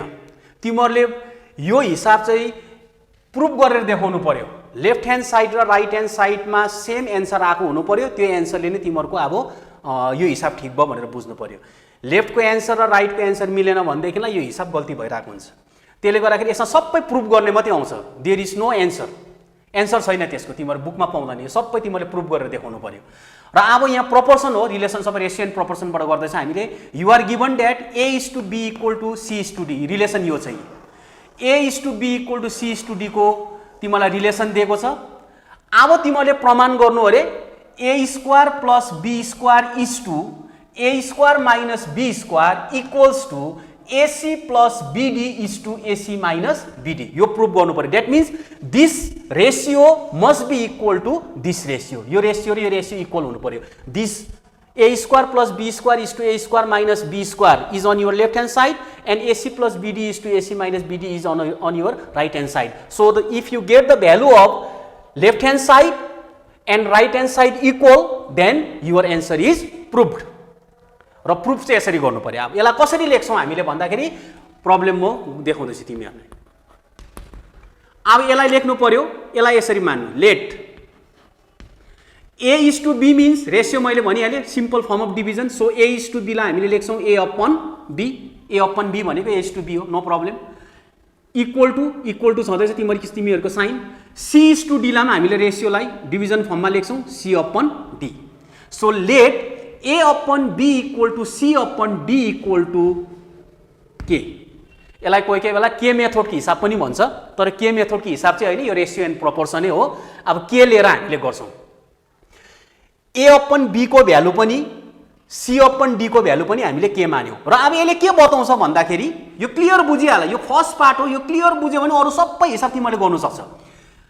अब यहाँ a upon be equal to C upon d equal to k माने मैले, यसको मतलब के हो भनेदेखिलाई यो this a upon b is also equal to k, a upon b को भ्यालु के हो, के नै हो। त्यस्तै प्रकारले यो सी अपन डी को भ्यालु पनि के हो, के नै हो। That means each ratio is equal to k, a upon b is also equal to k, c upon d is also equal to k। र अब यहाँबाट तिमीले निकाल्न सक्छ, यसलाई देखाउँदैछु म तिमीलाई बुझ्नुको लागि। a upon b equals to k अरे, त्यसो भए k को मुनि 1 सोच, अब क्रस मल्टिप्लाई गरिदेऊ, a को value a into 1 a, b into k bk। So a equal to bk जुन चाहिँ आयो तिमीहरूको, यो चाहिँ हामीले a को भ्यालु मान्नु पर्यो। a को भ्यालु के रहेछ, a equal to bk, cross multiply गरेको simple, a equal to bk। त्यस्तै प्रकारले अर्को छ हाम्रो फेरि के छ, c upon d is also equal to k and c upon d is also equal to k। अघिकै जस्तो फेरि यसको मुनि 1 सोच, लेखिरहनु पर्दैन, मैले तिमीलाई फर्स्ट प्रब्लम भएर मैले बुझाउनुको लागि यो लेख्दैछु। सो 1 इन्टु c भयो, c इक्वल टु यहाँ के आयो, dk। भन्नुको मतलब अब c को भ्यालु के भयो, dk। र अब तिमीहरूको यहाँ left hand side right hand साइडमा तिमीले हिसाब गर्दाखेरि जहाँ पनि तिमीले a को भ्यालु a देख्छ त्यहाँनिर bk पुट गर्नु पर्यो, जहाँ a देख्छ त्यसमा के लेख्नु पर्यो, bk लेख्नु पर्यो a को जग्गामा, अनि जहाँ तिमीले c देख्छ त्यसको जग्गामा के लेखिदिनु पर्यो, dk लेख्नु पर्यो। a र c को भ्यालु चाहिँ जहाँ जहाँ छ त्यहाँ लेख्नु पर्यो, a र c बाहेक अरू जे चिज छ जो त्यसको भ्यालु यहाँ हाम्रोमा छैन त्यो जे छ त्यही नै लेख्नुपर्छ। सो अब यसलाई म प्रुभ गर्दैछु, a को भ्यालु bk भयो, c को भ्यालु dk। सो यहाँ लेखेँ मैले, अब लेफ्ट ह्यान्ड साइड LHS भनेको लेफ्ट ह्यान्ड साइड, देब्रेपट्टि हाम्रो के चाहिँ, देब्रेपट्टि यो छ मेरो। अब देब्रेको रेसियो लेखिदेऊ, a square plus b square is to a square minus b square. अब यो रेसियोलाई हामीले डिभिजन फर्ममा लेख्नु सजिलो हुन्छ हिसाब गर्नु, a square okay plus b square. अब रेसियोले गरेर यसलाई डिभिजनमा लेख्दैछ हामीले के लेख्छौँ, a square minus b square. अहिले लेफ्ट ह्यान्ड साइड मात्रै गर्दैछु म, लेफ्ट ह्यान्ड साइडको एन्सर जे आउँछ राइट ह्यान्ड साइडको अहिले हामी फेरि हेरिहाल्छौँ। a को भ्यालु अघि मैले भने a को भ्यालु हाम्रो यहाँ के छ, a को भ्यालु यहाँ के छ, bk। सो यो a को जग्गामा चाहिँ now you have to put bk लाउनु पर्यो यहाँ चाहिँ। सो a को जग्गामा मैले के लेखेँ, bk, a को भ्यालु है, a को जग्गामा यहाँ के लेखेँ, bk। तर यहाँ a को के छ, स्क्वायर छ, यहाँ स्क्वायर छ, यो स्क्वायर साइनलाई हामीले छोड्नु भएन। सो a को भ्यालु bk भयो, bk लेख्यो, a को भ्यालुको यहाँ के पनि लेखिदिनु पर्यो, स्क्वायर होल स्क्वायर। भन्नु मतलब bk को के हुनु पर्यो, होल स्क्वायर। bk चाहिँ a को भ्यालु हो, स्क्वायरले गर्दाखेरि यो स्क्वायरलाई छोड्नु भएन, बाहिर स्क्वायर पनि लेख्नु पर्यो, प्लस अब b स्क्वायर छ, b को भ्यालु त हाम्रो यहाँ छैन, a र c को मात्रै निकालेको छ हामीले, त्यसले गर्दाखेरिदेखिलाई b को भ्यालु हाम्रोमा छैन, यसकारण यसको b स्क्वायरको b स्क्वायरै बस्यो। जसको भ्यालु छ त्यो मात्रै लेख्नु, जसको भ्यालु छैन त्यो चिज जस्तो छ त्यस्तै बस्छ। सिमिलरली फेरि इन द डिनोमिनेटर a को भ्यालु फेरि हाम्रोमा छ, a इज bk हो। सो फेरि डिनोमिनेटरमा a को भ्यालु के लाउँछौँ हामीले, bk, त्यहाँदेखि स्क्वायर छ, स्क्वायरको स्क्वायरै लेखिदिन्छौँ यहाँ, अनि b को भ्यालु फेरि छैन यसकारण माइनस b स्क्वायरको b स्क्वायर बस्यो। ठिक छ, आर यु गेटिङ मी, बुझ्दैछ यो। So this is equal to, अब यसलाई bk को होल स्क्वायर भन्नुको मतलब यो b को पनि स्क्वायर हो, यो k को पनि स्क्वायर हो, एक्लैको होइन, bk डल्लै होल टर्म हो, होल टर्मको स्क्वायर हो। त्यसले गर्दाखेरि यहाँनिर हामी लेख्नु पर्यो b को पनि स्क्वायर, k को पनि square, b square k square, अनि b स्क्वायर को b स्क्वायर भइगयो। Similarly in the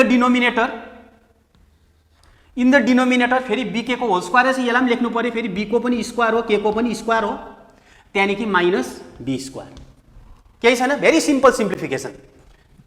so this is equal to, अब हेर b स्क्वायर k स्क्वायर एउटा टर्म हो, अर्को यहाँनिर प्लस b स्क्वायर अर्को टर्म हो। सिमिलरली यहाँ पनि b स्क्वायर k स्क्वायर एउटा टर्म हो, माइनस b स्क्वायर अर्को टर्म हो। अब माथि न्युमरेटरमा हेर त तिमीहरूले एउटा चिज कमन देख्दैछ, र कमन के हो भन्दाखेरि यहाँ बी स्क्वायर के स्क्वायर र यहाँ प्लस बी स्क्वायर र बी स्क्वायर कमन छ, so you take out be square as common. So b स्क्वायरलाई मैले कमन निकाल्दिएँ, दुईटामै छ नि त, यो टर्ममा पनि छ यो टर्ममा पनि छ, यसले गर्दा बी स्क्वायर कमन भयो। सो बी स्क्वायर कमन निस्क्यो भने अब बी स्क्वायरसँग यहाँ के छ, के स्क्वायर छ, रह्यो त्यो त, यसकारण यहाँ लेख्नु पर्यो तिमीहरूले के स्क्वायर। यहाँ बी स्क्वायर डल्लै निस्क्यो, अब डल्लै बी स्क्वायर निस्क्यो यहाँ के रहन्छ, हाम्रो रहन्छ जहिले पनि 1। डल्लै चिज कमन निस्क्यो भने त्यसमा जहिले पनि 1 बस्छ। So similarly in the denominator अझै तिमीले हेऱ्यो भने बी स्क्वायर फेरि कमन छ डिनोमिनेटरमा, अघि के जस्तो माथि के जस्तो, फेरि take out be square common. So यहाँनिर के रहन्छ अब त्यसो भए बी स्क्वायर निस्क्यो यहाँ पनि रह्यो के स्क्वायर, यहाँ माइनस यो डल्लै निस्क्यो यहाँ के बस्यो 1। ल हेर त अब यो बी स्क्वायर र बी स्क्वायर दुईटा क्यान्सल भयो। अब यो चाहिँ क्यान्सल हुँदैन फेरि, के स्क्वायर र के स्क्वायर 1 र 1 पनि क्यान्सल गर्ला, यस्तै गर्छ स्टुडेन्टले, यो गर्नु हुँदैन किनभने के स्क्वायर प्लस 1 भनेको एउटा टर्म हो, यहाँ के स्क्वायर माइनस 1 भनेको अर्को यो टर्म हो, त्यसले गर्दा यहाँ प्लस र माइनसको कारणले गर्दा हामीले यसलाई क्यान्सल गर्नु सक्दैनौँ। जुन चाहिँ कमन निकाले त्यो चिजहरू चाहिँ क्यान्सल हुन्छ, यो चिज रह्यो। अब यहाँ पनि सेम बसेको भए यस्तो के स्क्वायर प्लस 1 भयो, यहाँ पनि के स्क्वायर प्लस 1 भयो, यो दुईटा क्यान्सल हुन्थ्यो, तर साइन भिन्दै चाहिँ यसले गर्दाखेरि यो दुईटालाई हामीले क्यान्सल गर्नु हुँदैन। सो हामीले लेफ्ट ह्यान्ड साइडमा के पायौँ भन्दाखेरि के स्क्वायर प्लस 1 अपन के स्क्वायर माइनस 1। लेफ्ट ह्यान्ड साइडको हाम्रो भ्यालु यो रहेछ। अब यही भ्यालु चाहिँ तिमीहरूले यसमा पनि पाउनुपर्छ, यो पाउनुपर्छ राइट ह्यान्ड साइडमा, अन्त चाहिँ तिमीहरूको एन्सर मिल्यो। यदि यो चिज आएन भने, साइन मिलेन भने त्यो पनि एन्सर गल्ती हुन्छ, यही चिज आउनुपर्छ। र अब हेरौँ हामीले राइट ह्यान्ड साइडमा यो चिज पाउँछ कि पाउँदैन, अब यो हेर्नु पर्यो। लेफ्ट ह्यान्ड साइडमा हामीले यो पायौँ, सो राइट ह्यान्ड साइड अब now right hand side now RHS right hand साइडमा हाम्रो के छ, ac plus bd, ac plus bd is to ac minus bd. रेसियोमा छ, डिभिजन फर्ममा लेख्नु सुविस्ता भइहाल्छ, हिसाब गर्नु। यसलाई मैले लेखेँ ac plus bd upon ac minus bd, ठिक छ। अघि के जस्तो यी a square plus b square is to a square minus b square यसरी लेख्यो, त्यस्तै प्रकारले यसरी लेख्यो। तर अब रेसियो छैन, बिचमा कोही बेला रेसियो नभएको हिसाबहरू पनि आउँछ, त्यो रेसियो छैन भने चाहिँ फेरि यसरी लेख्नु हुँदैन, जे छ त्यो त्यसरी राख्नुपर्छ। फेरि रेसियो छ भने चाहिँ यसरी हामीले डिभिजन फर्ममा लेखेर गर्नु सजिलो हुन्छ। सो नाउ सी ए छ, ए को भ्यालु यहाँ छँदैछ हाम्रोमा, ए को भ्यालु के छ बीके, सो ए को जग्गामा यहाँनिर पुट गर्नु पर्यो हामीले के हो बीके इन्टु, यो चाहिँ into AC, a into C, C को भ्यालु पनि छ हाम्रोमा, सी को भ्यालु के हो डीके, सो सी को जग्गामा हामीले के पुट गर्नु पर्यो डीके, बीके इन्टु डीके, यो इन्टु भयो plus do we have the value of B, no, D को भ्यालु पनि छैन हाम्रोमा, त्यसले गर्दाखेरि we just simply write BD, B को पनि भ्यालु छैन हाम्रो, डी को पनि छैन, यतिकै लेख्छ। सिमिलरली डिनोमिनेटरमा ए को भ्यालु छ, सी को पनि छ हाम्रोमा, ए को भ्यालु बीके नै हो, सी को भ्यालु डीके नै हो, बी को पनि छैन, डी को पनि छैन, माइनस बिडी, यसलाई यतिकै लेख्छ हामीले फेरि। सो नाउ यसलाई म एक स्टेप गर्दै तिमीहरूलाई बुझ्नुको लागि, बुझ्यो भने चाहिँ त्यहाँ नगर्दा पनि हुन्छ, छिटो गर्नु। सो अब यहाँनिर बीके इन्टु डीके भएको छ, बीके इन्टु डीके भनेको यो चाहिँ आउँछ बीडी मल्टिप्लाई गरेछ BD K square, B into D, BD भइहाल्यो, के इन्टु के स्क्वायर भयो प्लस यहाँ आयो बिडी। सिमिलरली डिनोमिनेटरमा त्यसरी मल्टिप्लाई गरिदिउँ, यो पनि आउँछ बिडी के स्क्वायरै भयो सेम माइनस बिडी। सो अब न्युमरेटरमा हेर तिमीले कमन चिज पाउँदैछ, केही कमन छ न्युमरेटरमा। सो न्युमरेटरमा तिमीले हेऱ्यो भने यहाँ पनि बिडी छ यो टर्ममा, यहाँ पनि बिडी छ कमन, सो बिडीलाई कमन निकाल्यौ। सो टेकिङ बिडी कमन हामीले के पाउँछ ब्र्याकेटमा, अब यहाँ रह्यो के स्क्वायर, डल्लै निस्क्यो भनेदेखिलाई कमन निस्क्यो भने मैले 1 रहन्छ अघि भनिहालेँ प्लस 1।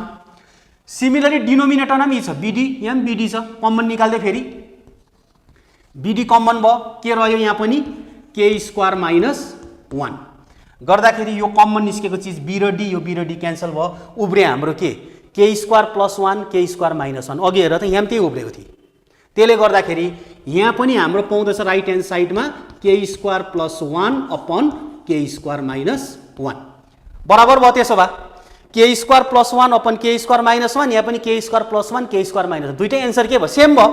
त्यसले गर्दाखेरि चाहिँ हाम्रो यो रिलेसन के भयो? प्रुफ भयो। सो लास्टमा हामीले लेख्छ therefore left hand side equals to right hand side, proved. यसरी चाहिँ हामीले यस्तो हिसाब गर्छौँ।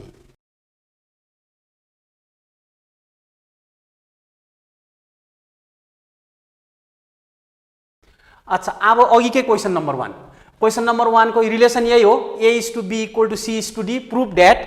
हाम्रो प्रुफ गर्ने चाहिँ चेन्ज भयो, root over A square plus C square is to root over B square plus D square equal to PA plus QC is to PB plus QD भयो। र अब यसलाई मैले घरिघरि लेख्नु परेन, त्यही भ्यालु हो। लेट अघिकै जस्तो a upon be equal to c upon d equal to यो निकालेको छ तिमीहरूले। सो ए को भ्यालु यहाँ बी के नै लाग्छ, सी को भ्यालु डी के नै लाग्छ, किन यसको पोजिसन हो। त्यसले गर्दाखेरि मैले यो भ्यालु तिमीलाई घरिघरि निकालिने यहाँ देखाइदिएको छु, अघिकै भ्यालु हो। सो अब एकैचोटि हामी जाँदैछौँ left hand side. So left hand साइडमा हाम्रो रिलेसन छ रुट ओभर। अच्छा, अब तिमीलाई ए को भ्यालु हाम्रो के छ?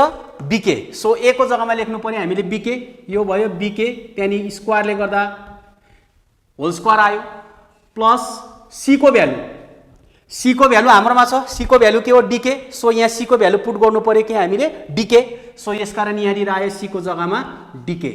यसको पनि के लेख्नु पर्यो? Whole square. सी स्क्वायर छ, त्यसले गर्दा यो होल स्क्वायर भयो। सो सिमिलरली यहाँनिर बी को भ्यालु हाम्रोमा छैन, बी को भ्यालु छैन हाम्रो, यसकारण यहाँनिर लेख्छ हामीले B square root over B square plus D को पनि भ्यालु छैन, D square. So this is equal to, अब यो बीके को होल स्क्वायर भन्नु मतलब तिमीले लेख्नु पर्यो यहाँ बी स्क्वायर के square plus dk whole square means d square के square. In the denominator you have be square plus D square. र अब के गर्नुपर्छ हेर तिमीहरूले, अब के गर्नुपर्छ भनेदेखिलाई लुक एट द न्युमरेटर। न्युमरेटरमा तिमीहरूले हेर बी स्क्वायर के square plus D square K स्क्वायरमा तिमीहरूले कमन पाउँदैछ, दुईटामै के स्क्वायर देख्दैछ। So take out K square common within root, square root भित्रै निकाल्नु त्यो कमन चाहिँ। सो के स्क्वायर कमन भयो, यसकारण मैले निकालेँ K square common, K square. So what remains in the bracket?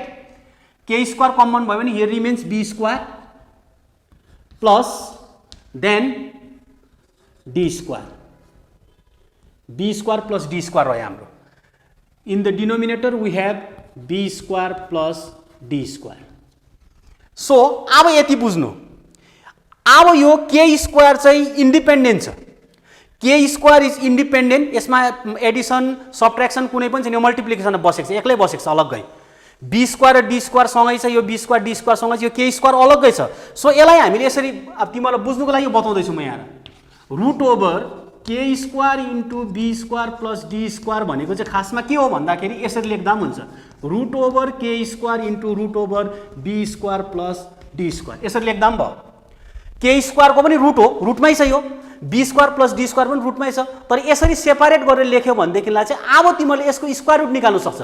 Square root of K square चाहिँ कति हुन्छ भनेर चाल पाउनु सक्छ तिमीले। जस्तो मानिलिउ स्क्वायर रुट अफ 4 भन्यो भने तिमीले के भनिहाल्छ? 2 भनिहाल्छ नि त, होइन? 4 भनेको त खास के हो? 2 स्क्वायर भनेको त हो। 2 को स्क्वायरको चाहिँ तिमीले रुट निकाल्दा के पाउँदो रहेछ? 2 पायो, यो नम्बर पायो, होइन? भनेपछिदेखिलाई अब के स्क्वायरको स्क्वायर रुट निकाल्यो भने के पाउँछ? त्यसो भए यहाँबाट फलो हुन्छ नि यो चिज, 2 स्क्वायरको स्क्वायर रुट निकाल्दा तिमीले 2 पाउँछ भनेदेखिलाई then what will be the square root of K square भनेदेखिलाई अभियसली के आइहाल्यो। तर त्यसले गर्दाखेरि तिमीले यहाँनिर के लेख्नु सक्छ? Square root of K square is के, यसरी बुझ्नु पर्यो। सो अब तिमीले यहाँनिर लेख्नु सक्छ,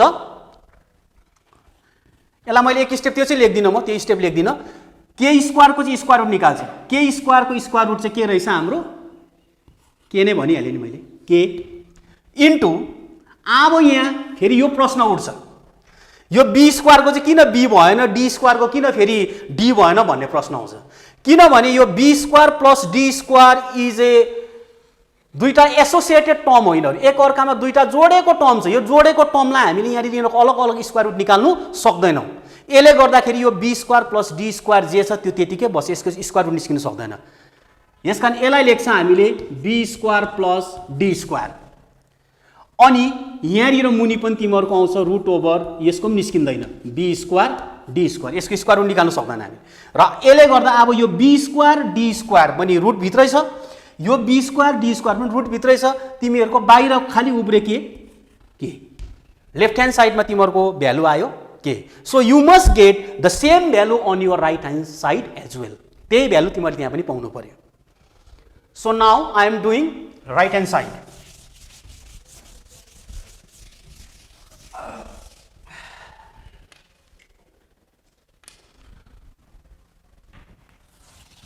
So now on your right hand side we have now right hand side equals to PA plus QC is to PB plus QD. So this is equal to LM division form में लेगा PA plus QC upon PB plus QD।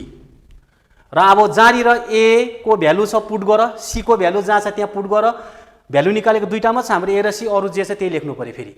So this is equal to P, हाम्रो P को value छैन, so we just write P। We have value for A, so the value for A is our BK, so in place of A we write BK plus Q को value हाम्रोमा छैन, write Q, then C equals to what DK, we have value for CK as DK। P को value पनि छैन यहाँ, B को पनि छैन, Q को पनि छैन, D को पनि छैन, यति नै लेख्नु पर्यो। A र C को मात्रै माथि न्युमरेटर भ्यालु बस्यो। So now if you look at the numerator you will again find something common in the numerator. के चिज कमन छ त्यहाँ माथि न्युमरेटरमा। सो अब न्युमरेटरमा तिमीले कमन हेऱ्यो भनेदेखिलाई के र के चाहिँ दुईपट्टि देख्यो, दुईटा टर्ममा छ। So you just take k common from the numerator. So taking k common from the numerator, के उब्रियो हाम्रो यहाँ, के निस्क्यो भने यहाँ के उब्रियो P इन्टु B, PB उब्रियो प्लस सिमिलरली सेकेन्ड टर्ममा हामीले के कमन निकाल्यो भने के उब्रियो QD। सो QD रिमेन्स, मुनि हाम्रो के छ PB प्लस QD नै छ। र अब यो PB प्लस QD, यहाँ मुनि PB प्लस QD छ, यो दुईटा सेम चिज हो। यसलाई ब्र्याकेट लगाइदिउँ न, यो र यो के भयो क्यान्सल भयो भनेपछि यहाँ के उब्रियो हाम्रो के नै उब्रियो।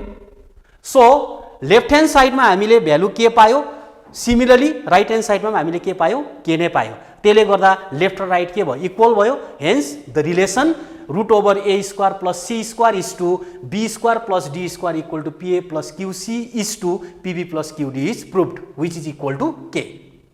So therefore left hand side equals to right hand side.